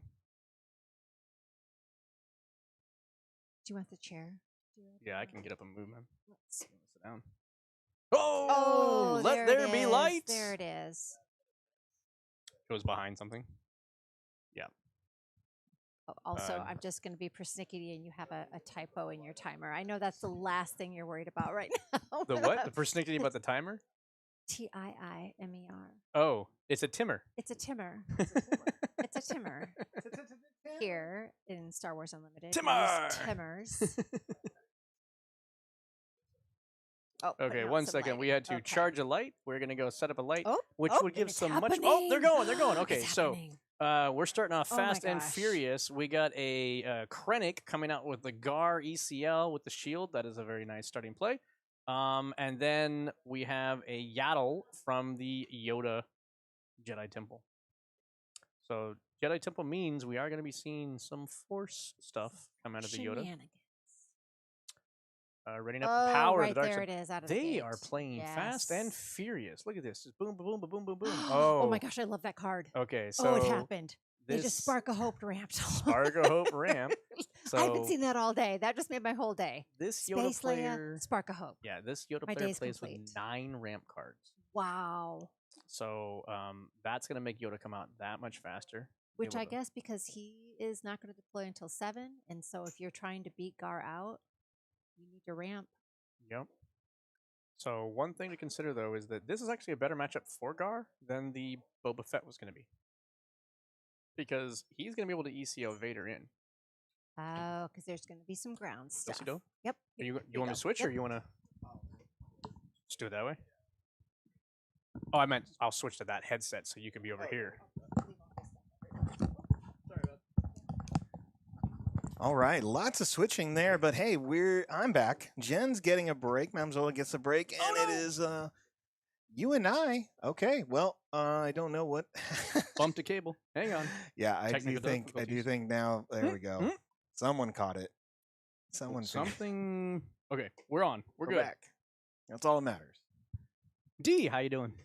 I'm doing great. This has been a exciting day. I really enjoyed watching a lot of the decks here. I know for myself, if I was going to bring something in, I really thought Cad Bane would have a better showing throughout the event. And not that he wasn't showing, but that he would have placed a little bit higher. Uh-huh. So, Just to catch up really quickly, we got an Iden pilot unit on the ground for Gar Saxon and a Yoda unit on the ground for Yoda. Yoda's going to run in and take that shield off of Krennic, restoring 2 and taking 3 damage back because that shield means that Gar had +1 power. And they're still just going really fast and not even doing the damage on the Yoda yet. yeah, I mean, it's been a long There we day go. for these players, and they're definitely very experienced. They know their matchups. But this is a long day and a long weekend. Almost everyone here played in the event yesterday. I would definitely say over 70% of the players played. Yeah, several of these players, including James, are from Washington, from the Seattle area. So That's great. Have you played James before? I lost to James today. Oh, okay. I lost to James and I lost to Sunny. Those are my losses today. Okay, okay. Well, that's something. That's the reason why they're there, right? Yep. So, So, blue leader is gonna be deployed down to the ground arena from space and ambushes into the Krennic, taking 2 damage back by getting 2 experience in the trade-off. and rocking those classic experience tokens over there. But not for very. Oh no, the damage from Iden went to the base, so it looks like the Gar is really just trying to push this base damage as much as possible. As a Gar player myself, that's kind of where I would stick in there. I don't like the Yoda matchups. I don't like the Yoda control. I can't win in the late game. Really, I need to stay in control, put a lot of pressure, and do what I can to stop them from building too much. And I think that's why Traders is so good in this. I don't play it. It wasn't a sideboard before Galactics, but here's where it's so beneficial of I need to take these key, units that heroic control has because they're so good. Right. And so, do you think he took the Right? Unit? Yoda instead of the blue leader to take away the healing capabilities? Yeah, I think you're the healing. You can't lose your momentum. I think it gives you a draw And if the they're card really going to draw, yeah. swing. So it works out. Now, this is James's first time getting a top 8 in a qualifier. So Nice. congrats to him. Based on their previous records, they've done really well before, but this is the first time they've broken under that 20. So congrats to James. And I mean, being here in the semifinals with a complicated, in a sense, deck, just as something that does require some experience and a lot of practice to do correctly. Yeah, there's definitely some nuances to it. So, one thing to note, and I don't think that the Yoda player realizes this, is that Traitorous actually gives Yoda +1 power, where he thought he was going to cleanly trade into the Yoda. He doesn't. He actually has to trade with the Yoda. Yeah, that's true. It is an upgrade, so you get that extra bonus. Look at that, more damage. I really do enjoy Iden. It's sad that I only see her played in this style of deck in the Gar Saxon, but I'm glad she's getting the attention. Yep. Iden is honestly one of the best pilots. Like, if you look at the villainary pirates, the 3 best ones are Vader, Boba, and Iden. And Iden is kind of like that dark horse pilot that just doesn't see as much gameplay, because most people that are playing blue villainy decks are playing much more that control-y type atmosphere. They're not really trying to get a unit and push that damage kind of thing, which is what Iden is very good at doing. Yeah, you are correct. That's something a lot of other control decks aren't doing. They're not thinking about needing Iden on that turn 4 play. There's other options. Most of the time, it's skipping it and dropping in, getting your 5th resource early. Ooh, Wow. smack. Wow. Not what you want to see. He can still get it out, but Yep. that was not what it is. I think that was blind. I don't think he knew that was there. No, I don't think he did. But But Yoda's tap, so maybe he did. Oh, you're right. Yeah. What a play. Wow. That's tough. Gars, it does have some cards. I believe we still have the power of the dark side. So But with home one, he's able to get another unit. that's right. So that's going to be power of the dark side protection.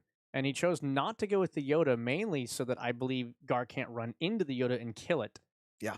It's a great plan. Gar does struggle against these mid-range or well-established space arenas.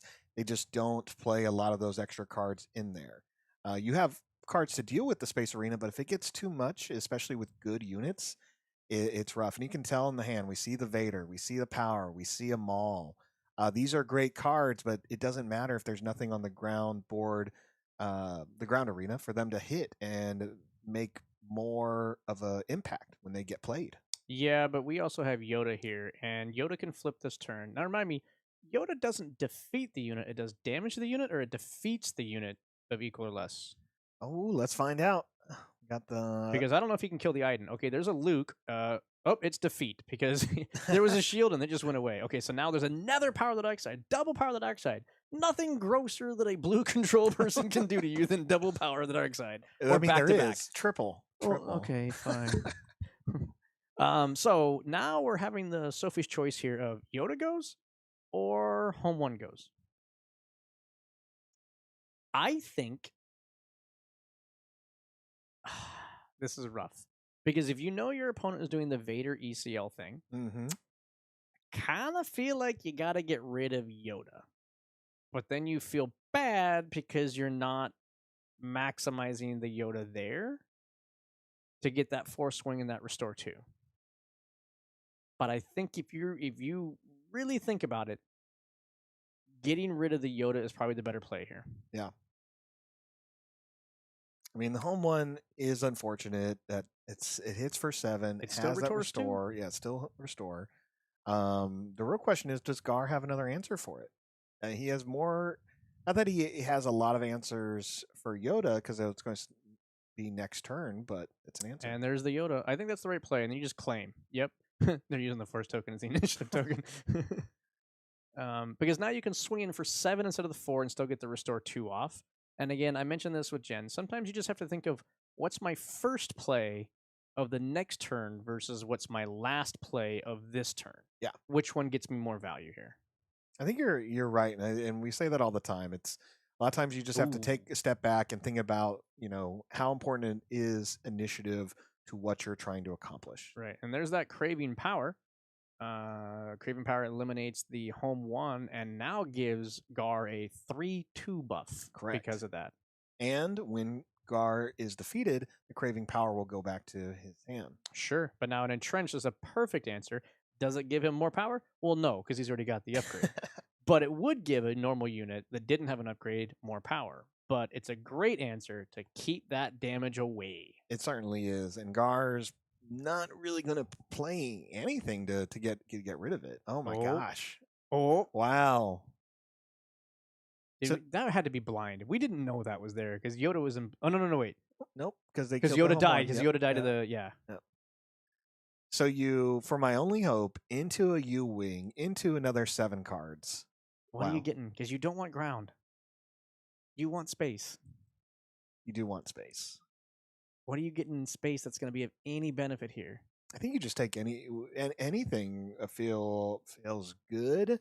Obviously, the home one is what you really want because it's more units. So they made a point to make sure that he has the Force. So I'm sure he sees something that maybe requires the Force here.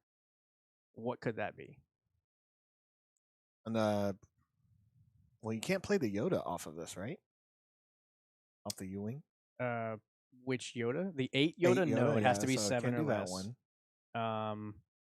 But Chirrut okay. But that's so bad because Gar can just smash Chirrut. Yeah, having the Force doesn't really keep Chirrut alive. Well, the whole thing is that I would definitely not use the Force here and just let Chirrut die. Yeah. But that feels bad because that means you winged for a single unit and it wasn't a good unit. Well, you winged and got the blue leader and the Chirrut. Right, but I'm saying, this Gar smacks into that Chirrut, and then you basically just got a blue leader. Okay, not gonna do that. Okay. Yeah. Oh, because we have the ECL Vader that takes care of both of them and doesn't injure your Gar. I think I save ECL Vader. This is not a board I would worry about that though. I think I would. Oh, he might have already claimed though.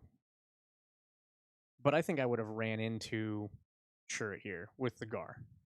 Well, you have the ECL Vader. You can definitely use it to take out these 2 smaller units. You have a second Vader in your hand, or you're got to be playing a couple of timelies. Oh, Maul? And you still have the Maul for the overwhelm. Yeah, he's going to ECL Vader. There it is. Yeah, but see, now Chirrut can use this to not die. So, versus Gar, he couldn't have done that. So this does mean that it's going to be 3 damage to the base, I would assume here, which would then get him the Force again to set up for a Yoda coming into play or a Luke. But realistically, against blue-green villainy, dropping 1 unit at a time is probably the worst position you can be in. Yeah, it's the best position for blue-green villainy. Yeah. That's exactly what I want to see as a blue-green villain player is you're playing 1 card a turn, I'm not worried. When you're playing 2 and it's consistent, then I need to figure out a new strategy. Especially as a Gar Saxon player. That's where I'm just swinging into units because mine should stay alive longer than yours because most of them are going to have shields. So this is... 18 damage, so he's got 10. Here comes another U-Wing. Got 10 health left. Vader represents half of that on the board right now. What are you looking for with this? I think if I'm the Luke, I'm still just looking for I'm a Yoda. I'm looking for a Luke. Does it matter though? Because you have a Gar that can just take it out. Oh, this is the same turn, so it does get the -6, -6. Yes. I mean, the Gar can't do anything else but swing into the Luke. Right. And there's a Yaddle. So it gives you some power protection, basically, almost forcing the hand of throw Gar at me instead. Now, if I as the Gar player, this is where, to me, the Mauls come in handy a lot. Yeah, but I think because of that entrenched, I'm still just running Gar into the loot. Yes. Just try to maximize the fact that you want to entrench me. Fine, I'm just going to come a big beat stick and take out all your guys. Yeah, just feel free to put things in my way. Exactly. Here comes the Maul. That's going to put 3 Overwhelm on top of the Yaddle. So it's 20 to 12. And the Maul has the Gar Saxon has a one-off lethal threat on board. And we still have a Craving Power in Carson's hand. So Carson, Go ahead. Yeah. So I just think Craving Power is just so good and gives Carson a lot more options here to deal with what Yoda's going to play, what Right. James will play. And notably, Craving Power, not unique. No, it's so good. Shatterpoint, use the Force to defeat a unit. And that's such a universal, probably one of the best uses of the Force that you can possibly have. Because it kind of combines all the removal cards into one. That's a dark side answer. You know that, right? What do you mean that's a dark side answer? That's the best use of the Force is to defeat somebody. If the Force isn't used to crush my enemies, then what's the point? So we got a blue leader coming down from space to ambush. That's going to get the Gar off the board. Now maybe There we go. Does he Yoda remember gets to bounce to it to his stick. hand? There we go. Yep, there goes. Does he want to bounce the entrench to his hand? Can he do that? I think it has to go back to the owner. It says owner's hand, so I just don't know if cards can exist in hands. in hand. I don't know if you can change the. I don't think control goes to that point. I think if it goes to the hand, it just goes back to the owner. Okay, that's my guess. I've never seen it before, so yeah. So what does Gar say? Do we know? Gar Saxon's ability. Bring it up real quick. I mean, we want to answer this ourselves. Each friendly upgraded unit gets +1/+0 and gains. When defeated, you may return an upgrade that was attached to this unit to its owner's hand. Owner's hand. There you go. So he definitely doesn't want to give the entrenched back to Yoda. Okay, so a quick Krennic kind of reestablishing, hey, I got a little 2 guy with a shield. Mm-hmm. Little 2 guy can easily become a 4/4 or a 6/6 with those Craving Powers. Well, still, even just with the shield, is a nice 3/2 guy. Yes. The third U-Wing. Well, somebody's drawn very nicely. It's like we like to talk about Gar math. Did you do your Gar math today? I definitely don't have time for Gar math. And I play Gar. Well, and look, the Yoda, when he had the blue leader into the controlled leader, Yoda didn't do his Gar math, and that's why they traded. Well, the famous phrase in card games is "math is for blockers," and sometimes that's just that's where you sit after when you're going in your what 9th round technically. Yep. Yeah, that's a good point. I haven't heard that term before, but I oh like really? it. Yeah, I like it, and it's accurate. Yeah, I guess you just haven't been put in enough situations. Sometimes I just don't want to count everything on my board. No. Remember, I played Obi-Wan Blue today. I was blocking a lot, so I was doing the math. Where's this one heal going to get me? Yeah, well, one heal mattered a lot. There we go. Long Pike out smuggled? Yeah, there's a rogue shield there. I think that was off of the Krennic that went bye-bye.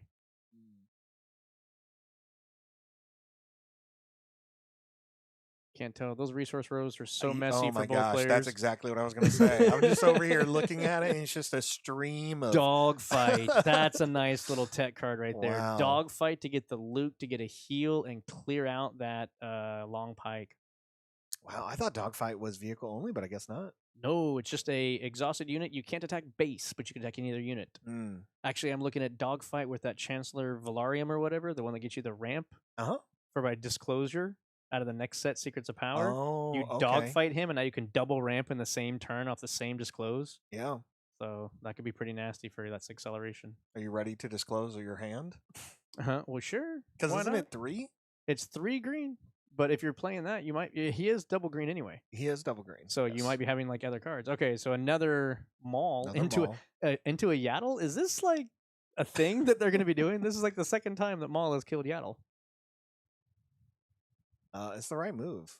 I Yeah. want to see this damage. trigger Oh, here. okay. So now Luke went to base. So he's trying to say, hey, I actually have some lethality I can throw your way now.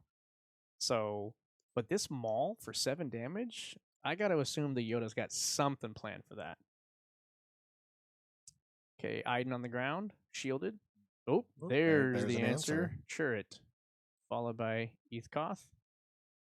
Ethkoth, a 5/4 that's going to will give Yoda a resource no matter what? No. So you No. have to use the Force when he is defeated to gain him as a resource. The difference between him and Super Laser Tech is he comes into your resource row exhausted. Mm. So you do not have access to that resource on the turn that he is defeated. That big Sentinel is in the way of lethal. I mean, play the Craving Power, build up a unit, or okay, we're Just going to go through. run right into him. He's not going to use the Force. So he takes 3 back and should be doing 2 overwhelm. No. Here comes the Luke into the base. 1 off of lethal. Ethkoth is going to die. Are we going to use the Force? He's looking at his hand. Do I need it? Do I need it? Here's the counting. No, we don't need that. Now he has another Maul in play. In hand? In hand, sorry. Well, and in play, but Touche. and a lot of resources left here. Yoda doing their ability to okay, so they don't know what's on the top. I was gonna say, can you? Oh, he chose not to kill the Maul, or chose not to like. Interesting. You could have mauled into the Yoda or the Luke. You would lose both mauls if you did that, though. This isn't bad, right? If the James has not used any of the resources yet. Right. James' likelihood of having a card that can ready in these colors very, very low. I don't imagine anything. So Carson could just take the initiative and has a lot of power there with the Maul, who has overwhelm and is now hits for 9. Well, he's lethal because it's only a 28 hit point base. So that is exactly lethal. So James on Yoda has to have an answer for this Maul. Otherwise, Gar Saxon claims and wins. Mm-hmm. Then we go to game 2. Yep.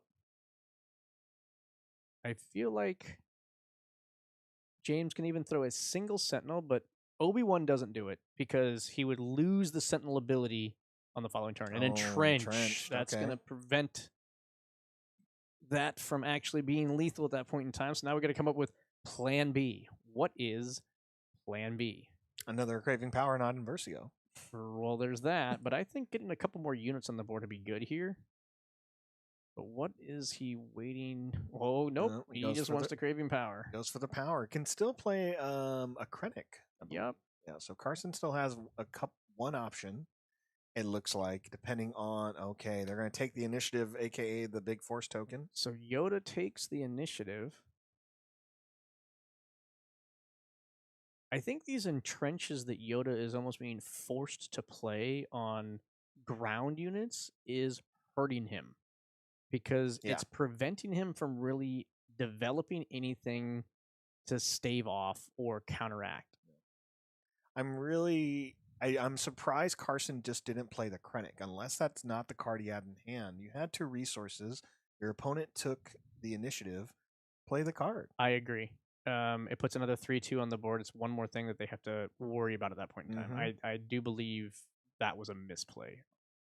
I'm with you on that. Right, and it looks like James is down to 19 due to healing. I missed that. I don't know what happened there. Oh no, he was at 19 at the end of the last round. And it goes to 20. No, he goes to Or 26 26, okay. because I think Aiden swung in. maybe- What did Yoda do? Because didn't Yoda claim initiative? I mean, if you're asking me to follow along really well, it's very difficult in this matchup. And now it I'm looks very like he claimed surprised. initiative again and didn't do anything, and now they're just moving on. I don't know what happened in that last like 2 minutes. I mean, really don't know what happened there. Well, I think I get my guess is here. James ran out of steam. Carson had a lot of other options to keep playing, but wasn't putting them out. Very confusing. So, which is weird because I feel like we use a lot of great tools to kind of help follow the game along. So, I guess we'll hopefully game 2 goes a little bit cleaner and maybe we won't see as large of a resource pile, but you know, like it's probably surprising with James's Yoda deck that you're usually going to have a larger resource pile because you're getting up to 8 to 9 resources for a lot of your cards. Carson, we didn't see anything super late game, but you like having the options of, as we saw, craving power into a craving power, things like that, being able to have a variety of stuff. I believe his late game tops out at Maul.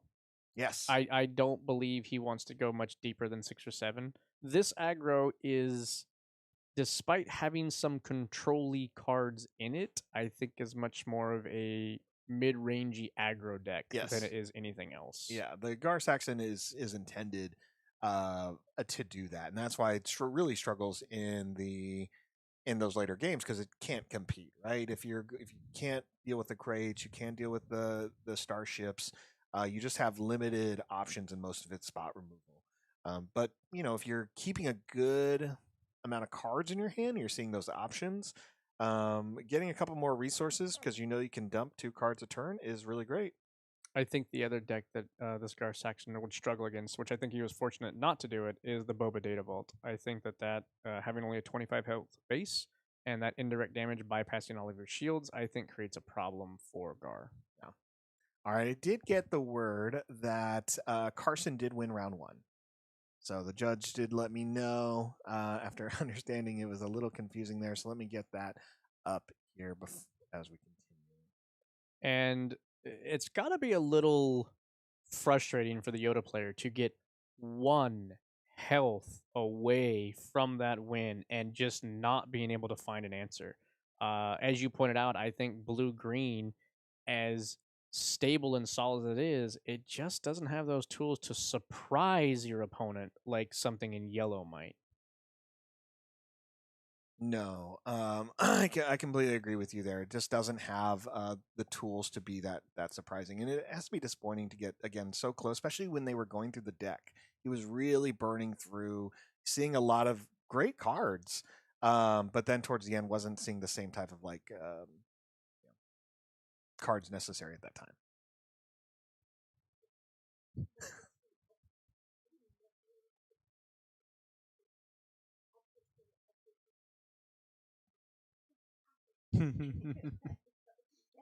Jen is out watching this match live instead of in the color commentary room, and she just came back exhilarated and exacerbated and just recounting to us as she was peeking over Gar Saxon's shoulder to see what he had in his hand and going, "Oh."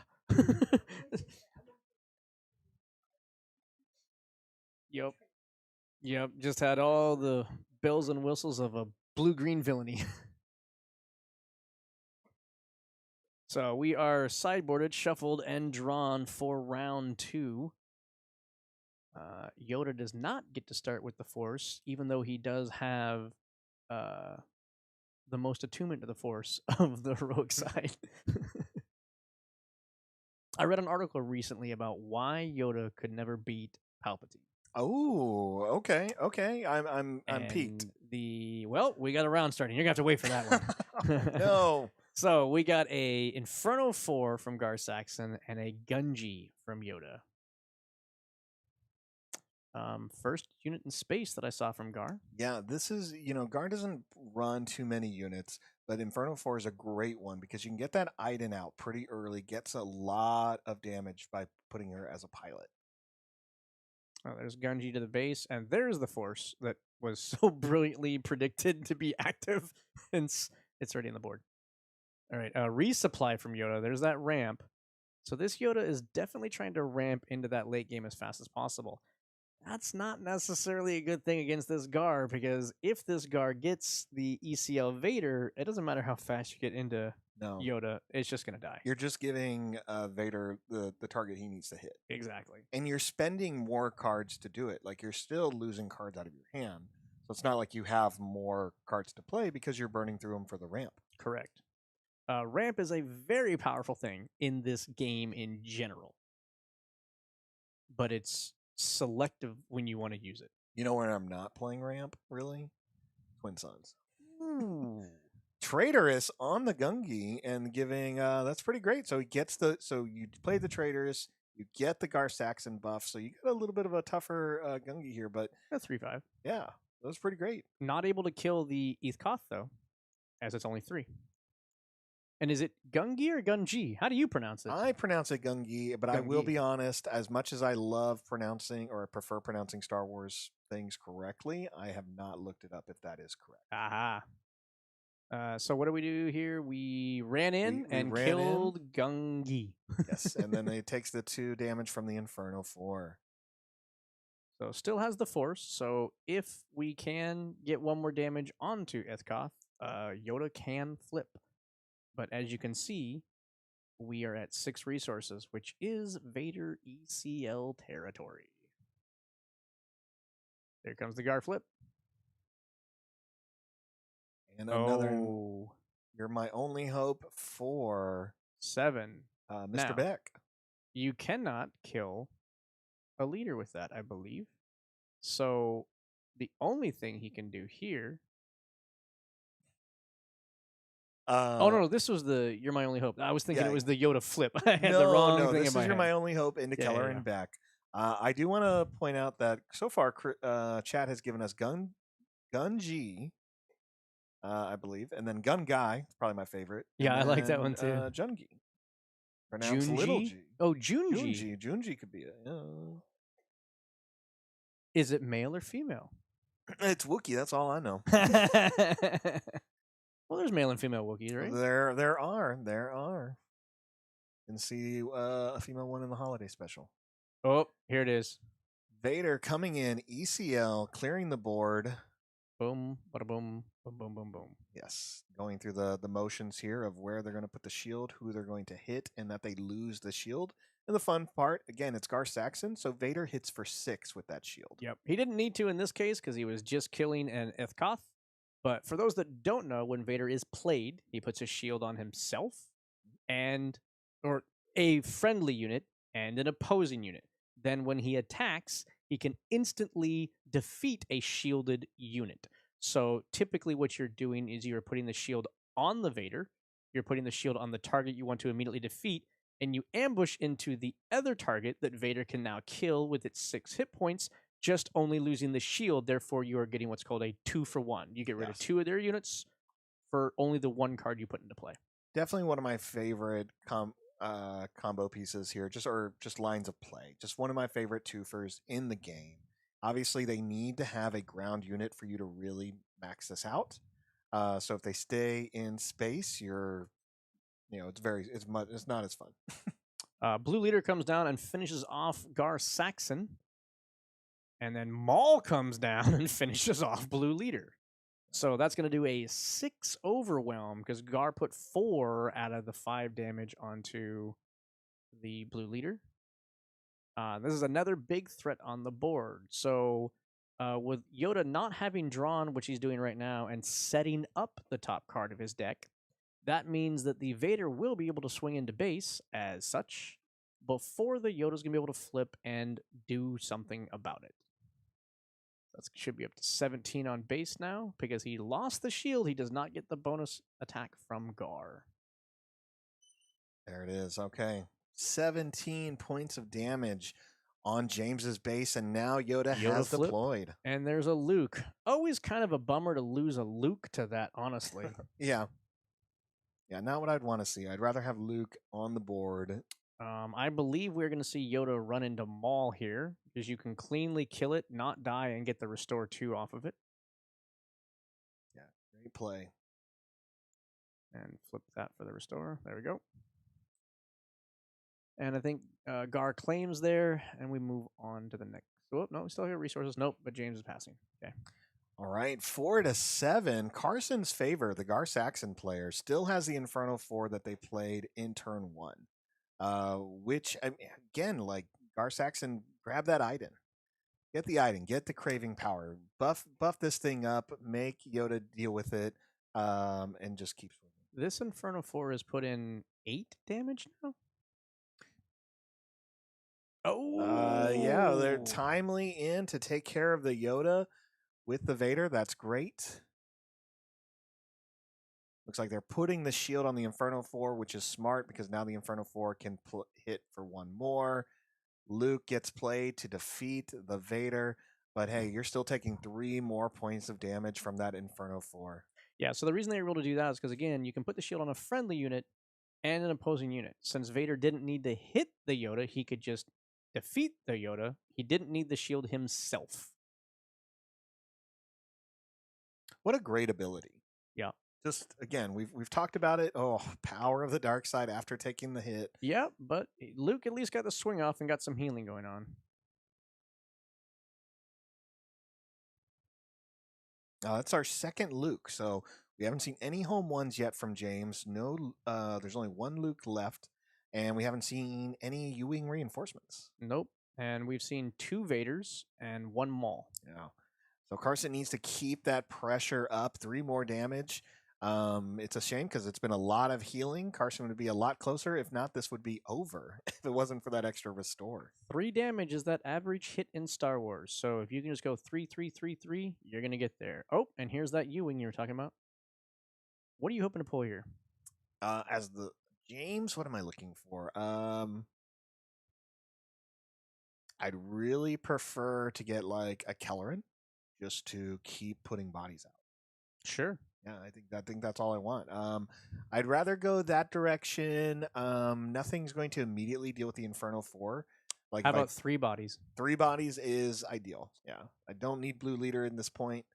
Ooh, this is a sideboard tech card guaranteed for Mr. Gar Saxon. Air superiority. Look at that. No. This is timely reinforcements. Oh, timely reinforcements. My bad. Yes, and they are timely. X-wings coming to this Imperial Mandalorian's backup. Yeah. So what timely reinforcements does is you get 1 X-wing per 2 resources your opponent has. This coming into play in a late game situation like this is absolutely perfect for this Gar Saxon. The biggest person that you don't want to see across the board from you when you do this is Snoke. Yeah, that's a lot of ships, and these are great ones. If people haven't seen this is the Galactic Qualifier promos. Oh, very nice. So now we have in space 13 damage represented. 13. That is lethal. And it's 2010, Carson's favor.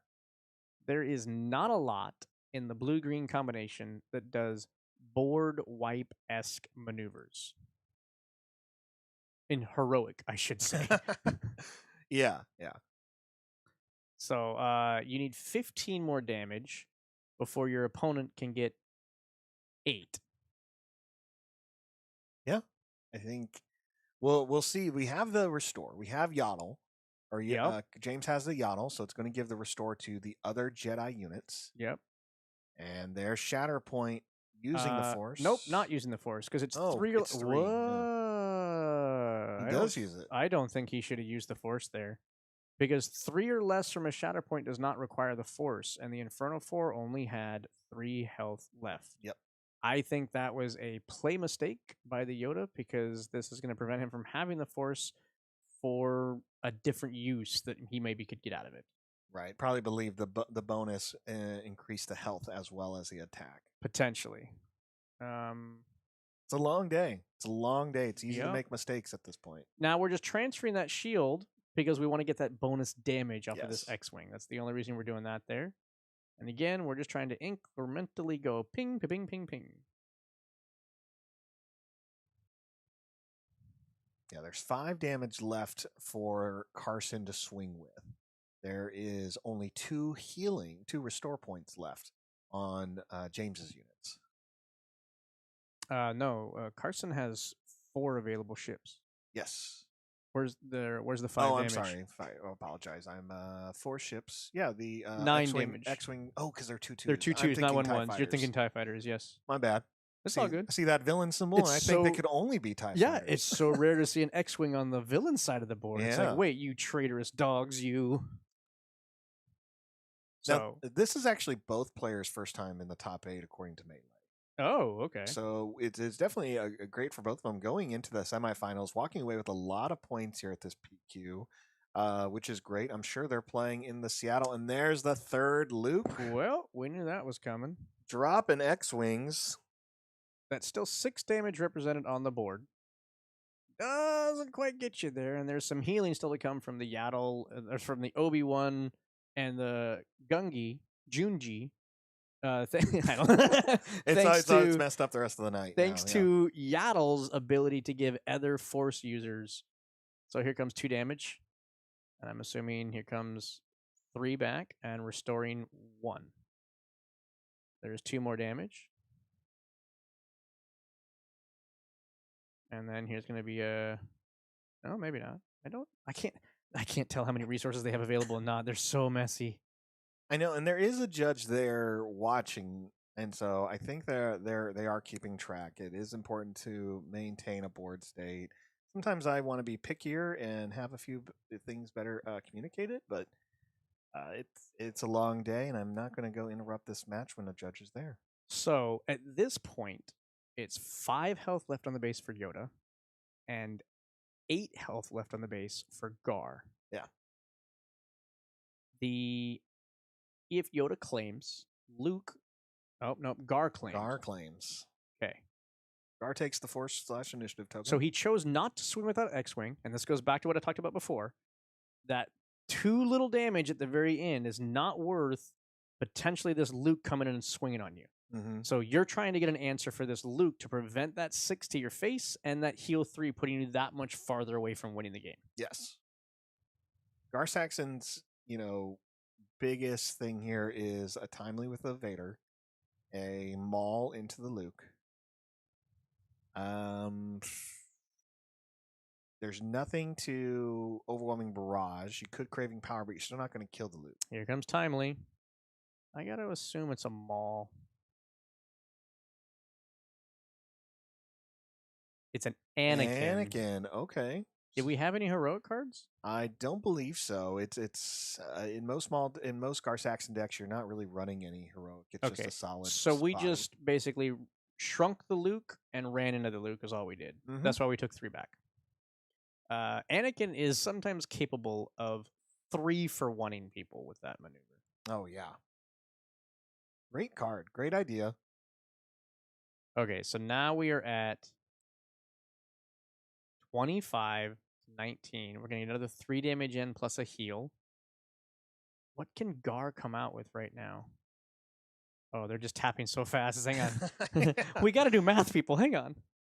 Okay, did the healing happen correctly? You believe so. They went to 20. They were at 25. Now they went to 24. No, because now, the 2 damage Now from they're the taking X-Wing 2. to go to 26. So now 1 X-Wing represents lethal for Gar, and the Gunji swing is 1 short again Yeah. for Yoda.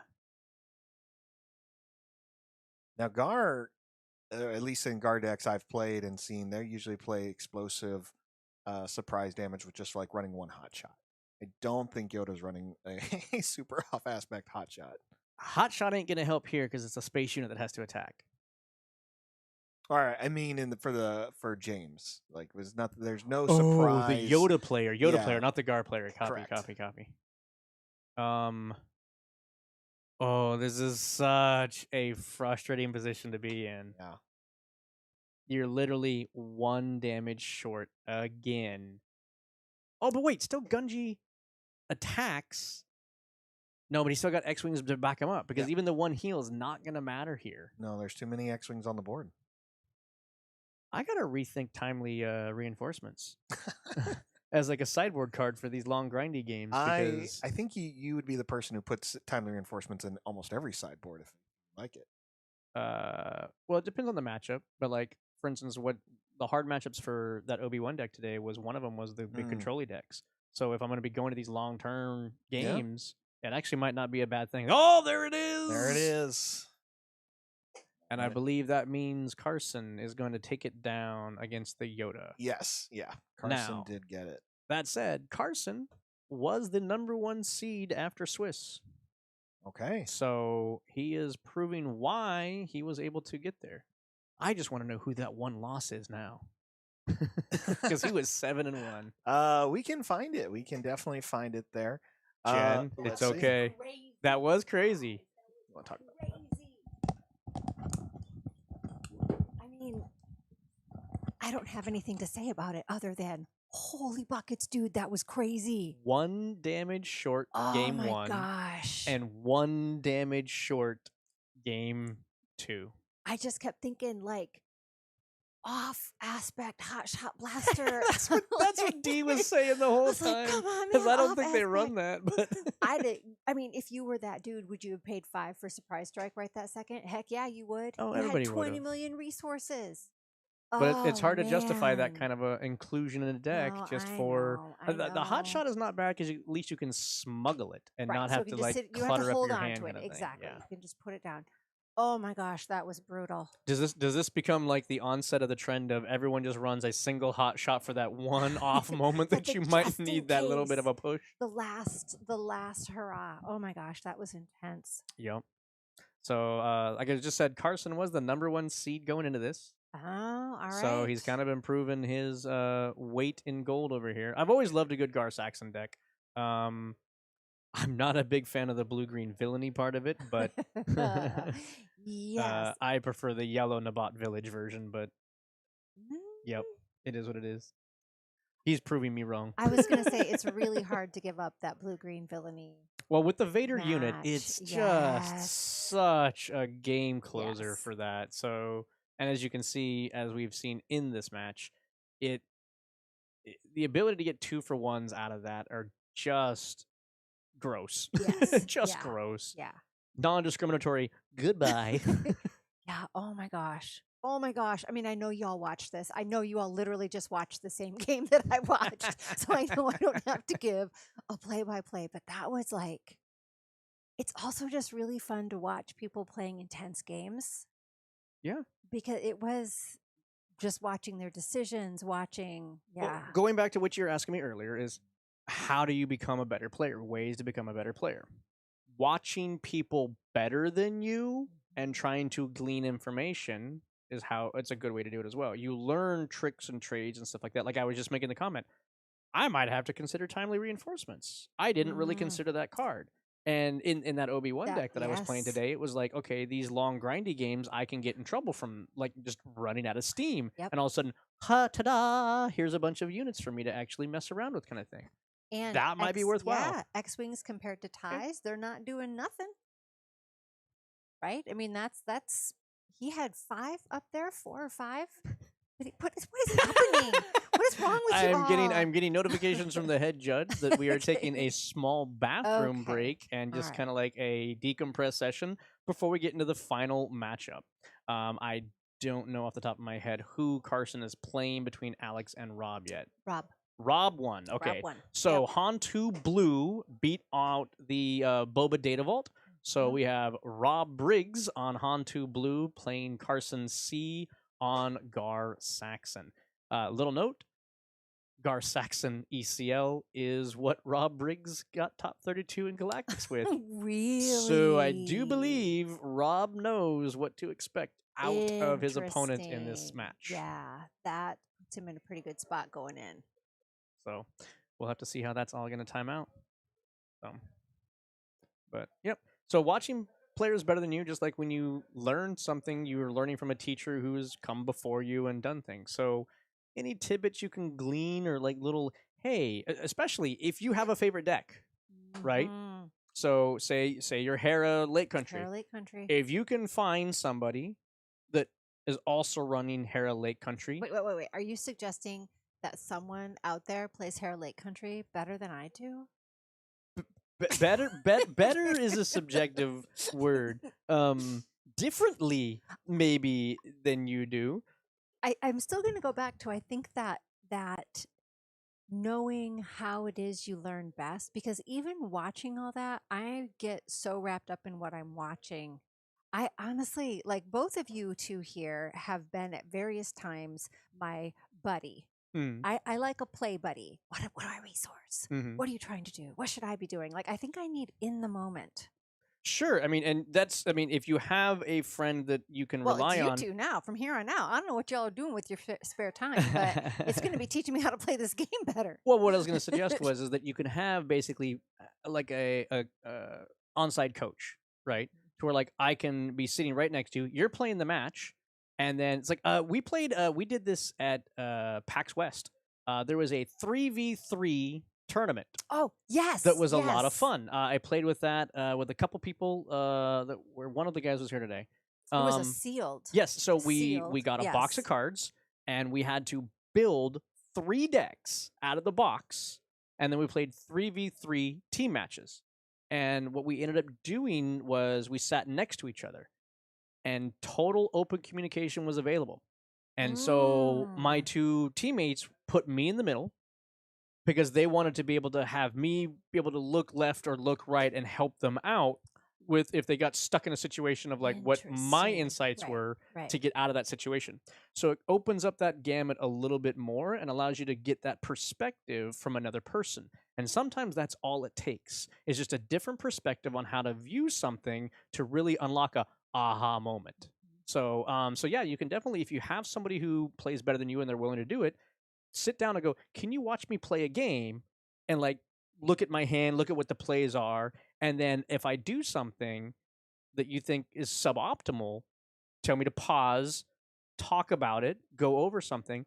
That doesn't necessarily mean that you're wrong in your decision, but sometimes explaining your thought process might also enlighten them as to, okay, that's why you're choosing to do that. Looking forward, maybe this is something that you wanted to consider, and you might not have considered that. So it gives you that perspective.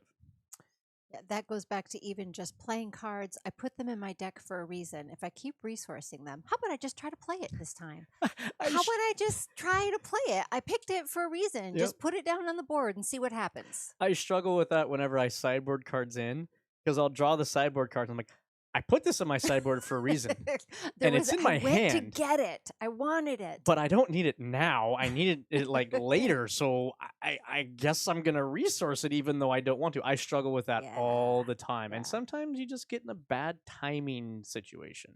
So yeah, no, this is whenever I come to these kind of things, it's really this has been really fun today. I feel like we've seen some cool games. We've seen some cool decks. We've seen some good games. Some of these are nuts.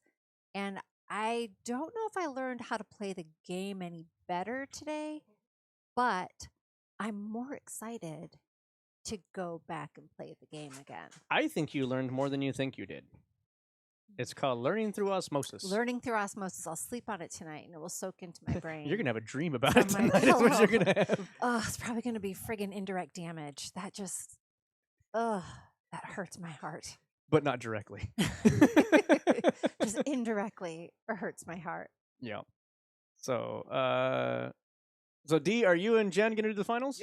Yeah, let's Okay. do it. Okay, I'll swap over and So- give you your mic back. No. Oh. You and D, unless you didn't want to. Oh, we're yeah, gonna, no. Yeah, but I'm bouncing out. Yeah, but I'm going to take there Oh, because that's it's my the sh- computer it's the and I like to shuffle. look up. I get it, Exactly. I get it. All right. Exactly. Well, so that's gonna wrap me out of this. We're gonna get you back to D and Jen for the finals. I'm Ginger Joey. If you want to catch more of my insights, you can always try to follow us at Holotable Games Network. Right now, we're just posting YouTube videos. So otherwise, I'm sure I'll be sitting in with D on another round. And congratulations, you will be doing the sectors coming up here in Portland as well. So I look forward to hearing your broadcast on that. So. Yeah, I'm really excited to be working with the late night team to make sure we get that sector premier constructed event, the only one that's really going to be viewed here in the States. So that's going to be fun, and it's going to be an exciting weekend. We're going to meet so many new people this week. Yeah, it's going to be It's great. going to be great. Thanks so much, Ginger Joey. Thank you. All right, we are going into the final rounds. The top players, Rob B and Carson C. Great players. I'm really excited to see both of them. They're Rob.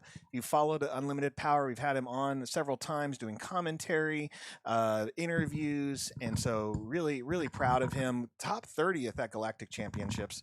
And then we have Carson. Carson, again, this is his first top 8, and they are doing amazing. Wow.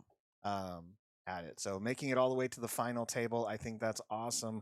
Let's go ahead and get to that screen and check the table. Now, it's been a long day. So this is Been players. a long day. They started this morning Yeah. with us, and all I've had to do is sit here and chit chat.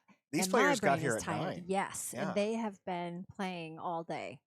It is 12 hours. 12 hours of play. And both of these players played in the event up in Seattle as well. Oh my So gosh.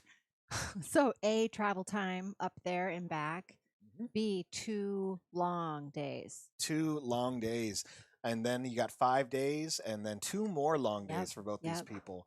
We know Rob represents Team Babu Freaks, a local team here that is doing great and getting a lot of points for their team. I'm excited to hear that they're going to the Atlanta battle and Oh, prepping more for obviously the next Galactics next summer. nice. I should probably start doing that now. So. We've Practicing? seen how long it takes me to settle on a deck. I realize a lot more sets are coming out between now and then, Yes. but Hey, the best thing you can do is keep playing. You're doing already. I'm sorry. Carson wasn't in Seattle yesterday. I must have heard something different. So thanks so much for chat letting me know.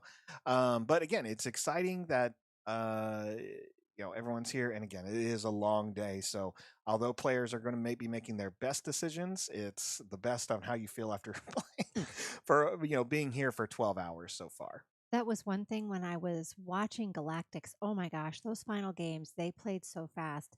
And it made me realize it was because they actually had very few decisions to make. They already knew what they were going to do when they get to the turn. And maybe that's part of like saving your energy because you've already pre-made those decisions. You know who Right. you're facing, you know what you want.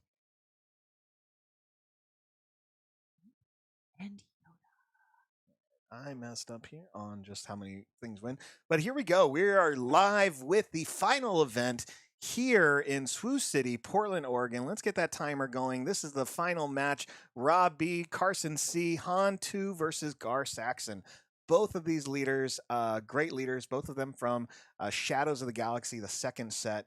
And already we're seeing a lot of fun stuff happen. We've seen Yoda hit the board, Secret Sage. It's getting wild out there. So, I'm actually also pretty excited about seeing older leaders. yes. I love that it's not just the new fancy things that people are discovering. I mean, some of these never went out of style, but the fact that they've been able to keep them and make them stronger with the next releases and just going back to look at that older leader pool. Yes. This is great. I'm gonna have to ask the judge to pull back on that light a little bit there, just getting a little bit more glare after we set it back up.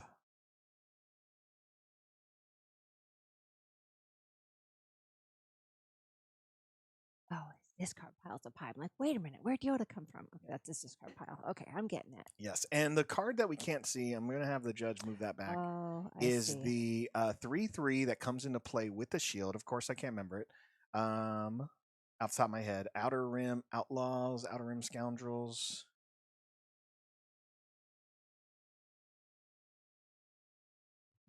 Let's see. And so we're going to pull Computer is that there. sleepy.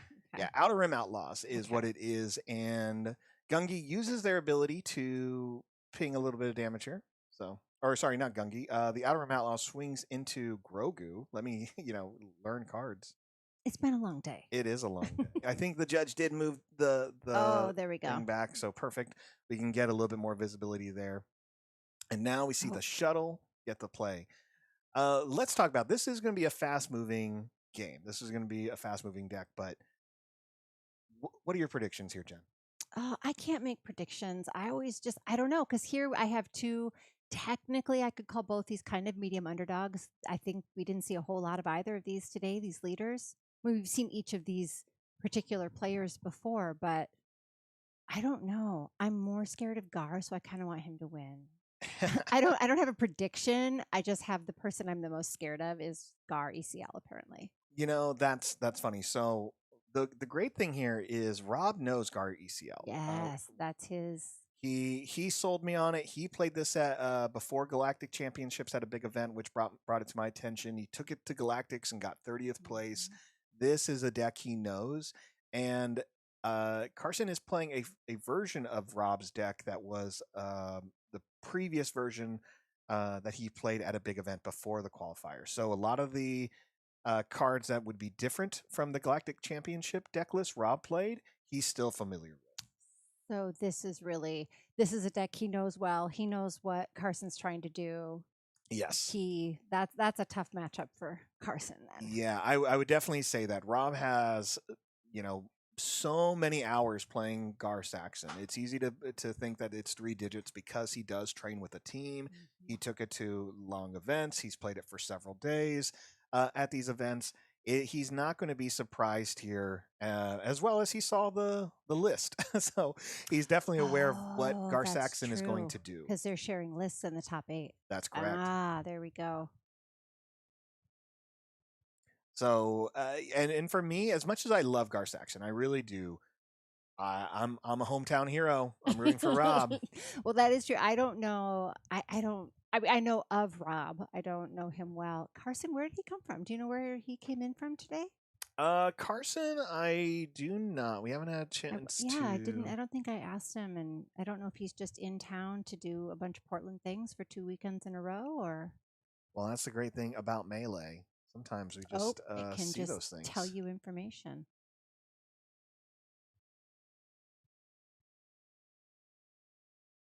Not much coming up though. Just the last Planetary Qualifier where they took 79th place. Mysterious Carson C. It's possible Carson does have another one. It may be closer to local because I do see that it is bringing up the Guardian Games qualifier. Oh.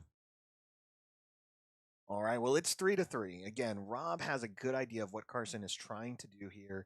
He knows Carson can't go further into the long game, as well as Carson has to deal with Rob's units that are coming into play earlier than expected, giving Rob a little bit more of a stronger board presence or an advantage where we see grabbing cards like Kiati Mundi and Mace.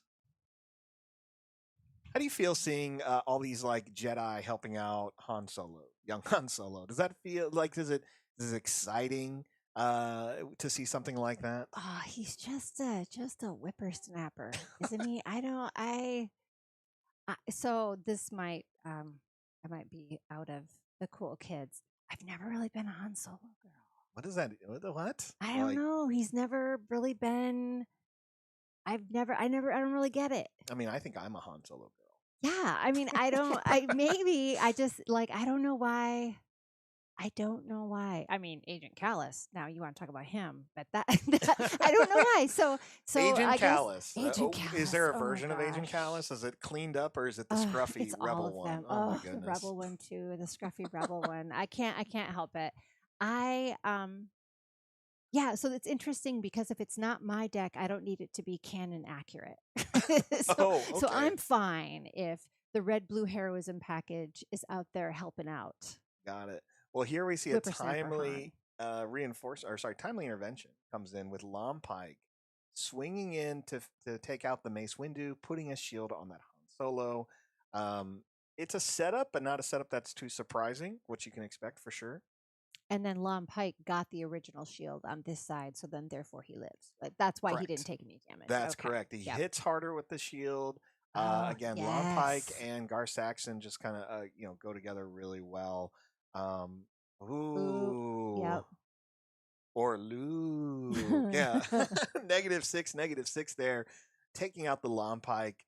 Good move there. I definitely would worry more about the Lompike than Gar Saxon, just to make it harder for Carson. Yeah, and that cheating out Luke, that just, Yeah, that feels real good. It feels good, Han Yeah. too. That young whippersnapper, just kind of as you said. It'll be nice to Oh, see a meta without him, but until then, he's here. so he did enough there to get the rest of the damage on Luke and pop the shield, Yes, which I think obviously he needed to do. Luke yes, couldn't stay. and he take it, but Rob's doing the right move here. He's just going to keep putting the pressure. He doesn't need uh to respond to this Gar Saxon. He just needs to get the damage going in there. Gar Saxon still has to work through a lot of these Mhm. plays, and Rob is going to be putting out more units with Restore, where Carson just isn't. That's just not in the deck Not what's it list. gonna be? What he's playing? Yeah. 15-3, we see Carson use Grogu to move some damage, heal some from itself, and Rob takes the initiative. And we are at a big pile of resources. It is. It's It could be worse. 3, 6, 7, 8. Rob's at 8. Rob is at 8 resources. This is great. When you see these two types of decks, Jen, we've talked about this already today. A lot of exciting games we watched throughout the event today, focusing on a lot of creative decks in this in the Swiss rounds. Are these two decks, any of them excite you to sit down and play and learn? Oh my gosh, I have to tell you, I have not been a blue-green villainy girl, but this Gar Saxon deck, I'm kind of Oh, obsessed with it. we can train. We can do this. This is way out of anything. A, he's a dude. B, he's not an underdog. C, I barely can keep him and Fenrau straight, right? So clearly, but I don't know. I'm kind of obsessed with this deck.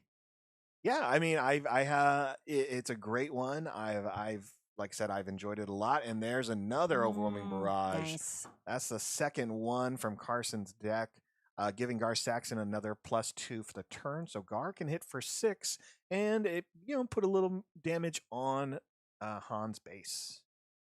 Now again, Gar he's not really running Restore. That's not really his jam. So If he anything, needs to.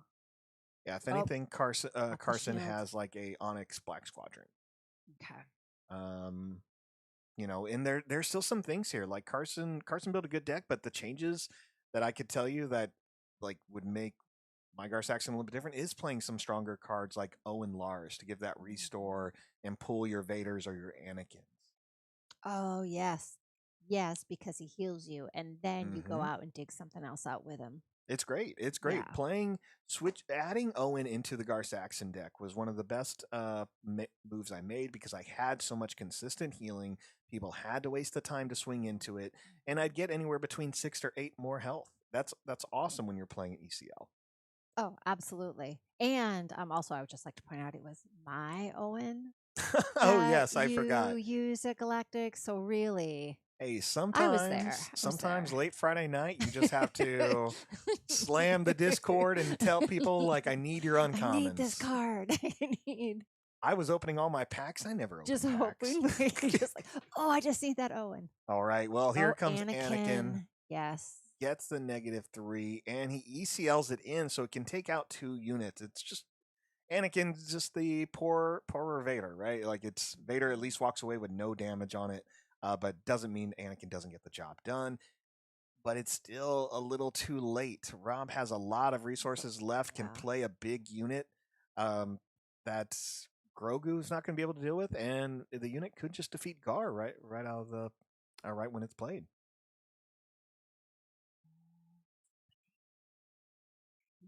I mean, now I am stoked about like playing Gar, and also this blue-green villainy package isn't so different than new Anakin. No. I can play new Anakin blue. Oh, there we fell go. the dragon. Fell the dragon.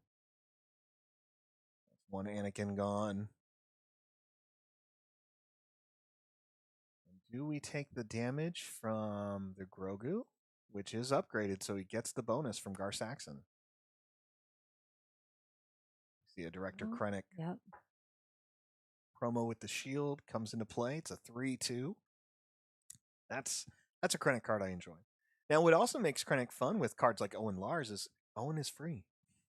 That's right, because his thing, I got to pull up here because when somebody has their computer, it's me.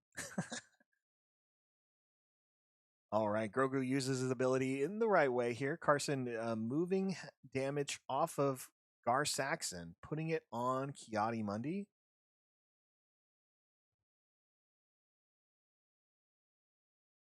Oh, but how many really win defeated cards is he playing here? How many is Carson playing?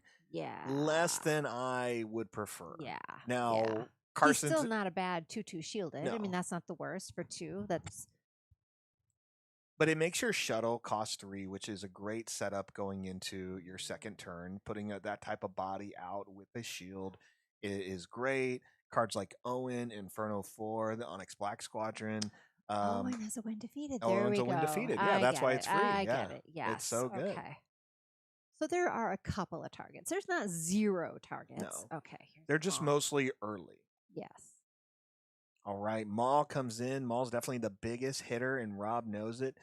So Chirrut there being hit, but using a lot of abilities to weaken that damage means Rob is only at 5 damage on his base, while Gar or Carson has not, even though hasn't moved, is still at 21. 4 points away from being defeated and losing game 1 of the final round. Oh, there's Internet Warrior is a Oh. 4/4 with shield. does he have the force? He doesn't have the force, but he Okay. doesn't need the heal. He Ro- just needs He he's needs got a body shielded that can unit stay that out can- there. Yes. Yeah. But he's got Grogu. Oh, And there's the and second there we unit. go. Yep. Okay. Because So he can move damage, but he's this is great. Rob puts another resource down, and it looks like going on to Carson game 2. Carson cannot get past it. So no reason to spend the time. They're going to go to game 2. Love it. Spend again. It's interesting. Again, you all can't see me doing this, but I'm literally leaning forward in my chair. Oh yeah, you are. Looking at the screen, like just watching. I'm not even saying anything. I'm the color commentator anyway. Everybody knows that, but it's just it's really. I wouldn't have said that I'm so excited about watching a card game, but it's this has been great. All right, what are you sideboarding in? Oh, okay. Well, let's think about it as Carson. Okay, this is fun for me. Let me pull up Carson's deck. Oh, yeah, I've that's played right, Gar we have this. Saxon plenty of times. I have played against Rob several times. So maybe I can offer some insight here. In the sideboard, we have 3 eager escort fighters, 3 timely reinforcements, 2 Confederate couriers, 2 supremacy ties. Your eager escort fighters are ambush and 4/1. They're not horrible. They're great, but that 1 health means, um, you know, that Rob can take care of it with the Grogu. So there's the Exactly. danger there. So that's not going to come. Your timely reinforcements, you're probably going to throw all 3 of those in there. Your couriers and your supremacy ties, again, Rob's not spending too much time in space. It may not be necessary with a lot of the other cards just being better for you. So there's a lot here, and even maybe timely reinforcements isn't what Gar needs, but again, going to that final limit can be hard. This is just, I would say, a little tough again for Carson. So Rob has so much knowledge of the deck, so much experience here, but we'll see. It's all about these early turns. I think you want to see Krennic earlier.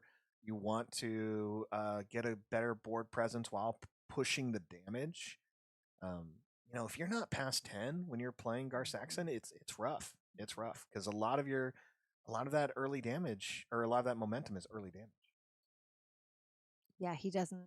Other than if he brings in the timely reinforcements, he just doesn't have a lot. Like I said, I can't say he doesn't have a lot late game, but he has what he has. Yes. Yeah. And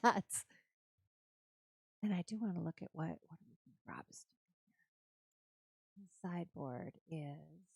Oh man, yeah, that's a great question. I can tell you what I don't want to see as a Gar Saxon player in his sideboard. I don't want to see grenade strikes because it's going to deal with upgrades and units. Oh, yep. Obi-Wan Kenobi following Fate, the Crate Dragon I don't want to see. Bombing Run I probably wouldn't play. So I would probably just bring in the 3 grenade strikes, the Crate Dragon, just because I knew my opponent's not going to have too much of an answer there. And the Obi-Wan isn't horrible because you're going to draw a card. You'll have a force unit, and just makes it a little bit difficult. So it's pretty solid. What would I take out? Don't think you need the entrenched or the rivals fall. But hey, I didn't get 30th, so whatever Rob's decision makes, it's going to be pretty cool. So.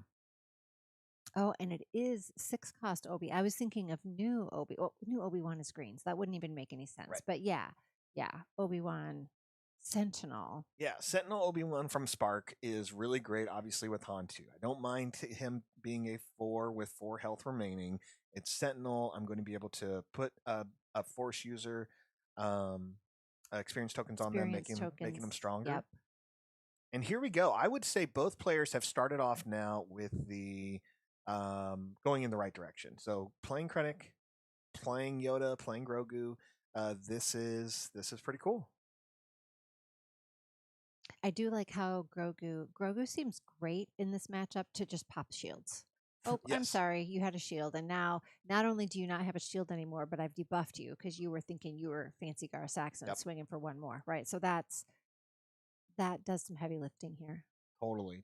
And it's so rough. And I ran into that a bit at the GQ and had to make some tough decisions. It's hard. You can deal with it, but you are investing a lot of your time into hitting this Grogu. Because it has a lot of health. It's a 6 health? Yeah, 6 health, and you want that power to help you deal with it. But this helps you right here. There we go. So that's 5 damage he gets to shoot. Yeah.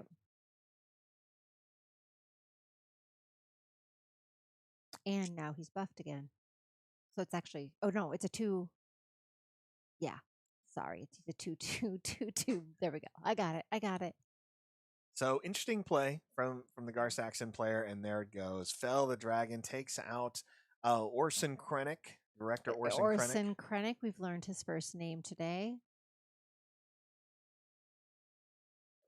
And now it is 1-2. Rob has the force, and it is Rob's favor.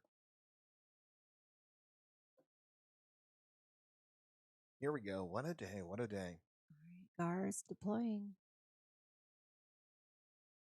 Gar's deployed. You still have your Yoda out. You have the restore. They kill the Yoda. You draw the card.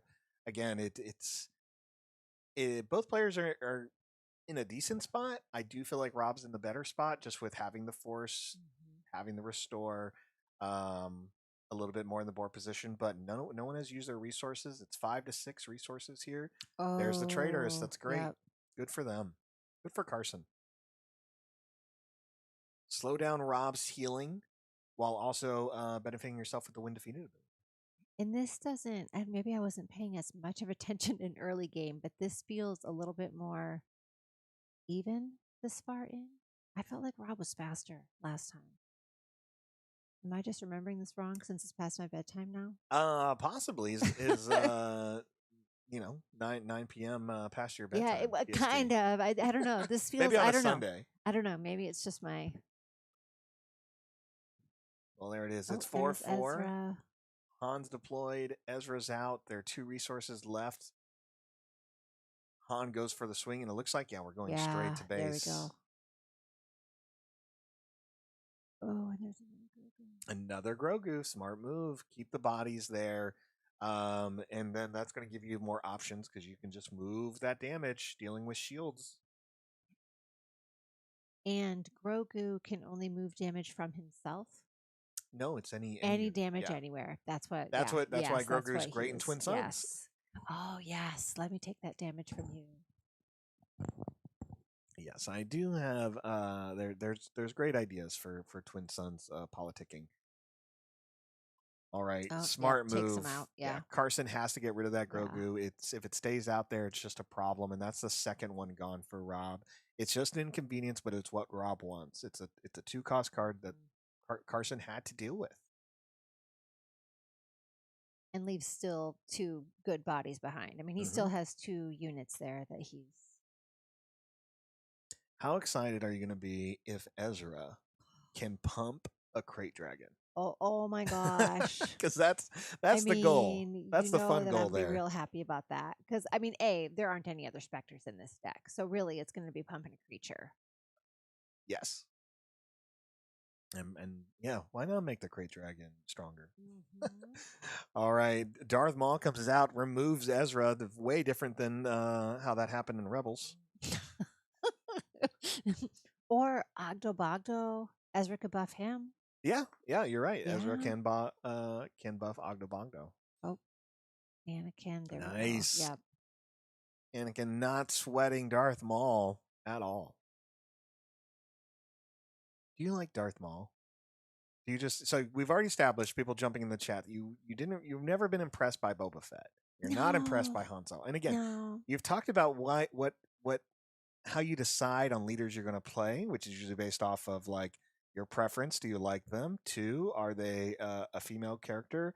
And 3, do people not want to play them? Right? Yes, Are they they not popular? Underdogs. Underdogs. Yes, we can use that term. Actually, Maul's backstory through Clone Wars and then into Rebels, I actually do kind of like Maul. Okay. I kind okay. of, I just did the season 3 finale, right, with him and Ahsoka and Vader and Kanan and Ezra, and I think I am a fan of Maul.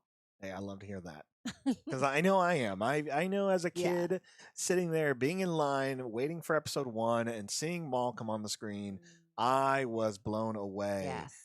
To the point, I think the first Star Wars episode 1 thing I bought was a Maul skateboard. Oh my gosh, that's awesome. It was so cool. It was so cool. The grip tape was Maul's face. So if you know anything about skateboards, it means it's all black, but it had the etchings to design his face in red. Nice. It was so cool. All right, we had some action here. We see a Maul come out again, and look at this. The board is just getting cleared. Right, so Yoda's out. We're drawing a card off of that. Oh, there we go. Luke. There we go. Wow, what a shift in turns here. Both leaders have been deployed. Luke and Anakin are now out. Carson has a lot of resources left here, but look at that board presence. I know. Like, what do I want to? Oh, there we go. Oh, sorry. Oh, I got too excited. Too excited. It is quieter out there. Oh, I suppose because we were used to a big full room. Oh my gosh, before. Yeah. 70-something players plus regular shoppers. Yeah. All right, Maul and Anakin or Luke now.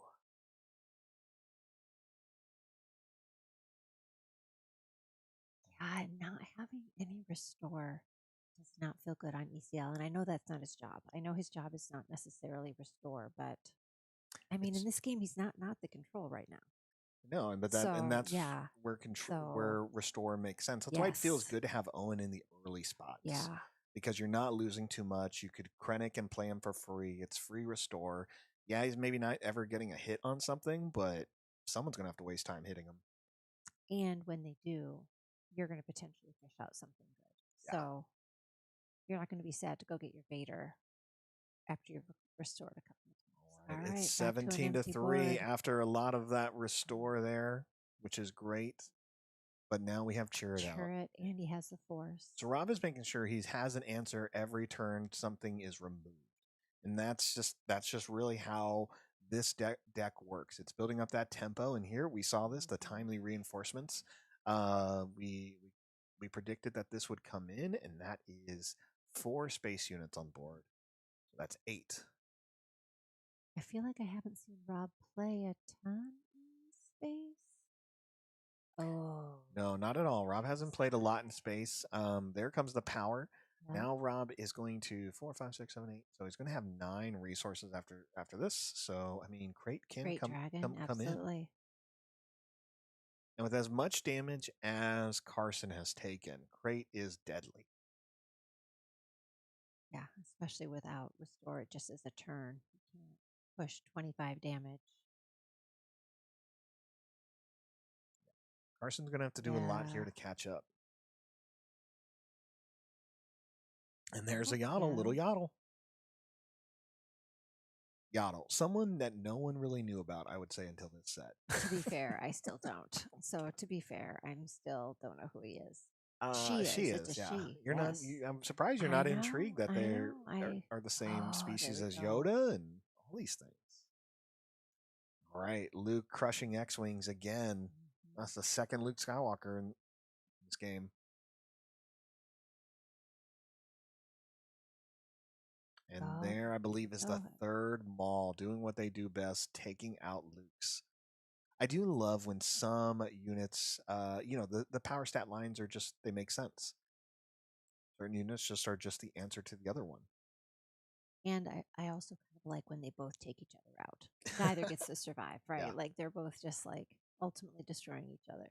All right, well, here's more healing, or here's some healing for Carson now with the Onyx Black Squadron. Or Onyx Squadron Brute.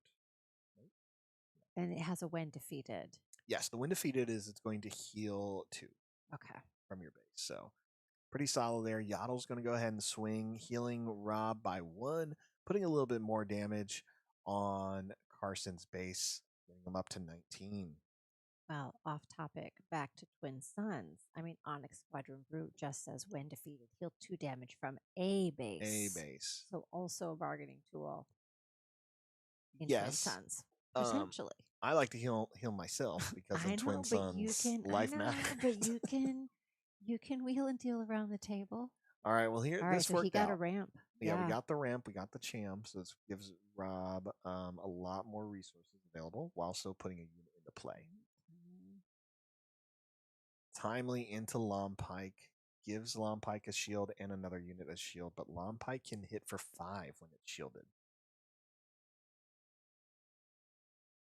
Okay, I think that's what it did. Out, yep. Gives the shield to Yaddle, hits Cham for 5.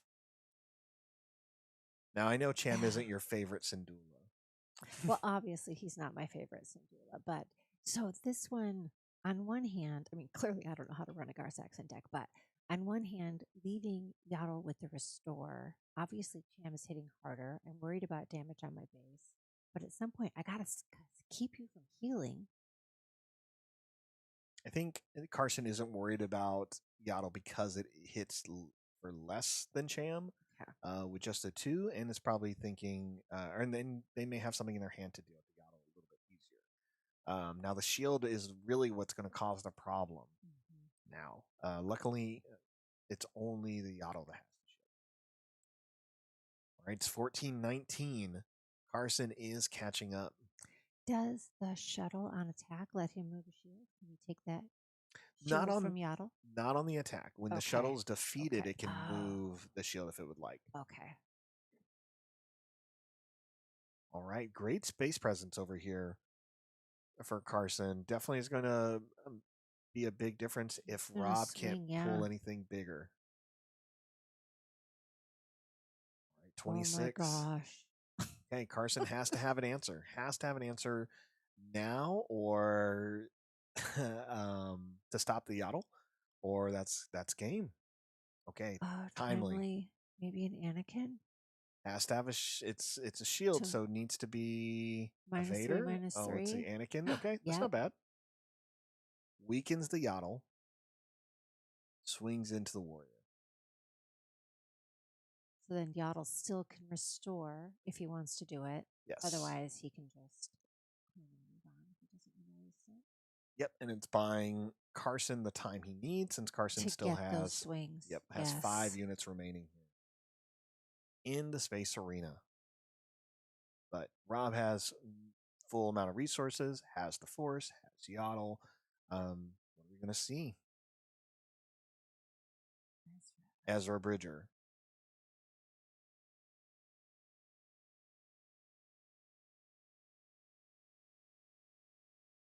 All right, some decisions here.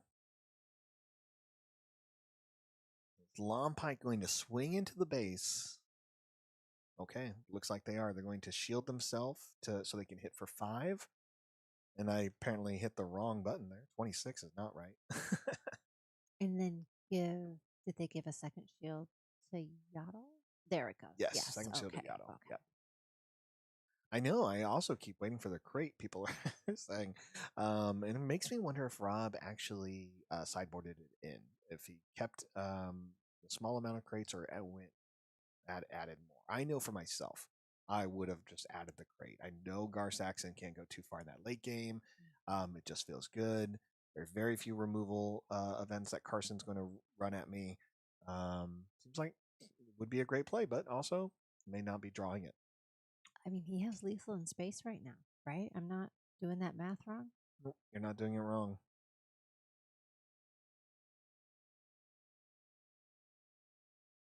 But like I said to Ginger Joey, math is for blockers. So it's not about you figuring it out. It's about them figuring it out. Math. You got to do the math. You got to do the math. But yeah, no, there's a lot of damage up there. We see 2, 4, 6 plus another 4, so 10 and 3, 13 damage. I mean, even the again, it's the end of the day.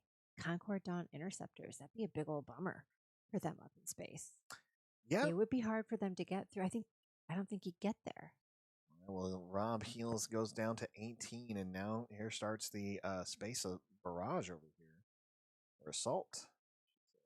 Oh, I forgot about Yaddle's heal.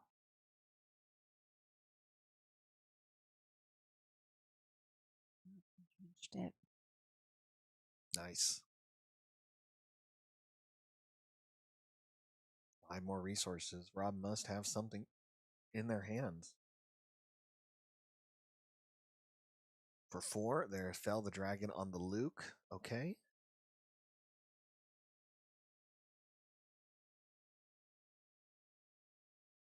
All right, yeah, and I guess I get all goes to Rob. There just wasn't an answer there. Rob had the initiative, so could have kept going. Good stuff. Wow. Yeah, big congrats to Rob on placing here. That's awesome. I think we'll get a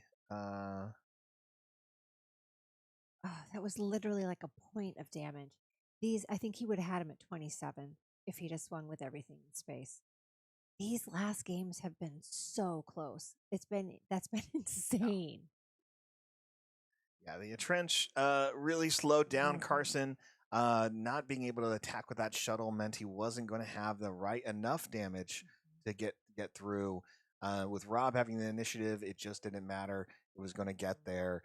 Do you want to interview Rob, or you like me to? I've interviewed him several times on this channel before we close off. Doesn't matter. I haven't interviewed him. I'm probably running out of actual English words, so maybe you should take the. I got it. You and Rob go way back. You can talk to him about the GARs and all the stuff. Okay, let's go check in over there and see how he's doing. Check.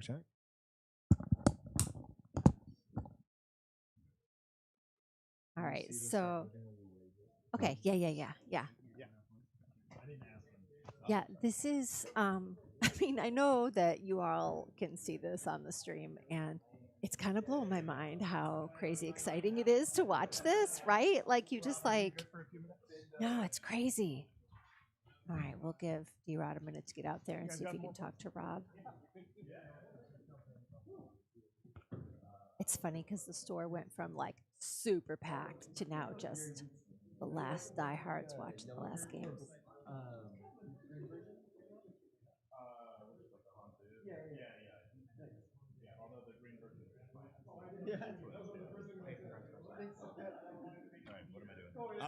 Just interviewing. Yeah. All right. Let's see. Jen should be learning that now. But yeah, Rob, so PQ for this season. That's great. That's exciting, right? Job done. Yeah. What are you going to do with all these points? I think we're going to Vegas again. Yeah, I think we're doing that. Oh yeah, hell yeah. So super awesome.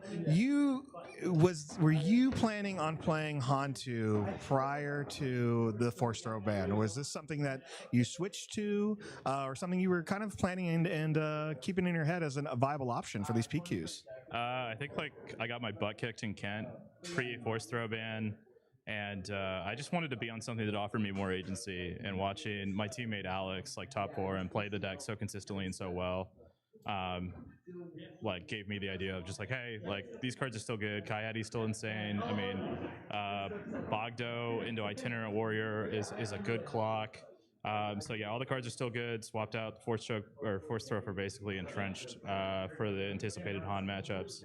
I mean, you saw like on camera in the top 8, like Sunny played around entrenched really well, but it just like makes the game more complex. So having that option has been really nice. So yeah, it's weird. I didn't play Han 2 Blue at all pre-force throw, and here I go pick it up and do it. Yeah. Yeah, no, not at all. I haven't seen you really play that Han 2. Obviously, members of your team have. And that Entrenched really did a lot of work today. It caused people to have to, again, play around it.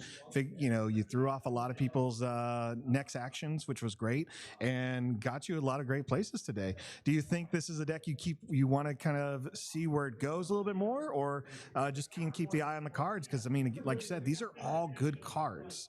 And obviously playing them a turn early is what makes them even better. Yeah, I mean, we'll have to look this week. My teammate Ben top 8'd with the one drop CAD deck. We think that deck is also really good. If you notice on my sideboard, I had 3 grenade strikes. Didn't really have a cause to use them today, but they are for that matchup. That matchup is a concern. Yeah, the deck feels good. It feels solid. Has a lot of play to it. I mean, just playing a lot of the units. I mean, action cheating or like cheating out resources is just like very good in this format. Yeah. Now, you've played Gar a lot. I talked about this on stream. You and I have talked about Gar plenty of times. Going into it in the finals, I mean, if I were you, I'd feel very confident. How did you feel going into this matchup? Again, I was on the Gar side most of the time for testing for Worlds, opposite Alex on Hantu Blue. And so I kind of understood from the Hantu side, this is what they don't want to see. However, I mean, Carson's list was so different. It's so cool. I mean, the resupply and the traitorist, I mean, kind of took, you saw those on display in both of the games. I think I was really fortunate not to get ECL Vader at all. I think that ECL, Gar ECL's power really is spikes on having that, especially on curve. And there were a couple games or a couple moments where I'm like, oh, this just gets me. Like I don't have the hand texture to play around it. So I think I was just really fortunate there. And honestly, yeah, I feel like I kind of got away with the finals there. Yeah. It's a great feeling, and I mean that's where practice makes a difference. Your experience, you know the matchups, you've seen it, and even if you haven't seen the exact list, kind of as you said, you know as a Gar Saxon player what gave you trouble against the Han, what you don't want to see, and vice versa. You kind of know what the Han deck can do past what the Gar Saxon can do. So I think that's great. Any shout outs or anything you want to talk about? You're on Team Babu Freaks, which had a great showing today. Yeah, shout out to Babu Freaks, all of them. Yeah, we had 2 in the top 8 today, 1 9th. Also shout out Alex too. I mean, I don't think I could pick up this deck and play it in a week if I weren't watching him play at such a high level for so long, and talking to him about the list and through the lines and things like that. So yeah. Thanks to the team. Thanks to my buddy Zach for coming out here and watching top 8. And thanks to Red Castle and the judges here and you for putting on a great stream. Yeah, thank you. Yeah. Awesome. Thanks so much, Rob. Enjoy your night. Get some rest. You got 5 more days until you're back in the grind. Yeah, absolutely. Thank you. Thank you.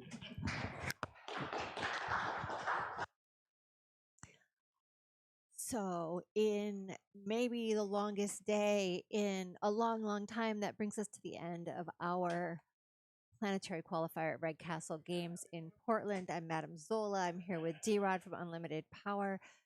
Today has been a great community building day. We've had half the proceeds from today supporting Raphael House of Portland, which is a really cool local charity who works with domestic violence survivors and has a wide range of services that they offer. You can find out more about them at raphaelhouse.com. We had a super cool lunch pop up from Giacomo Southern Style Tacos.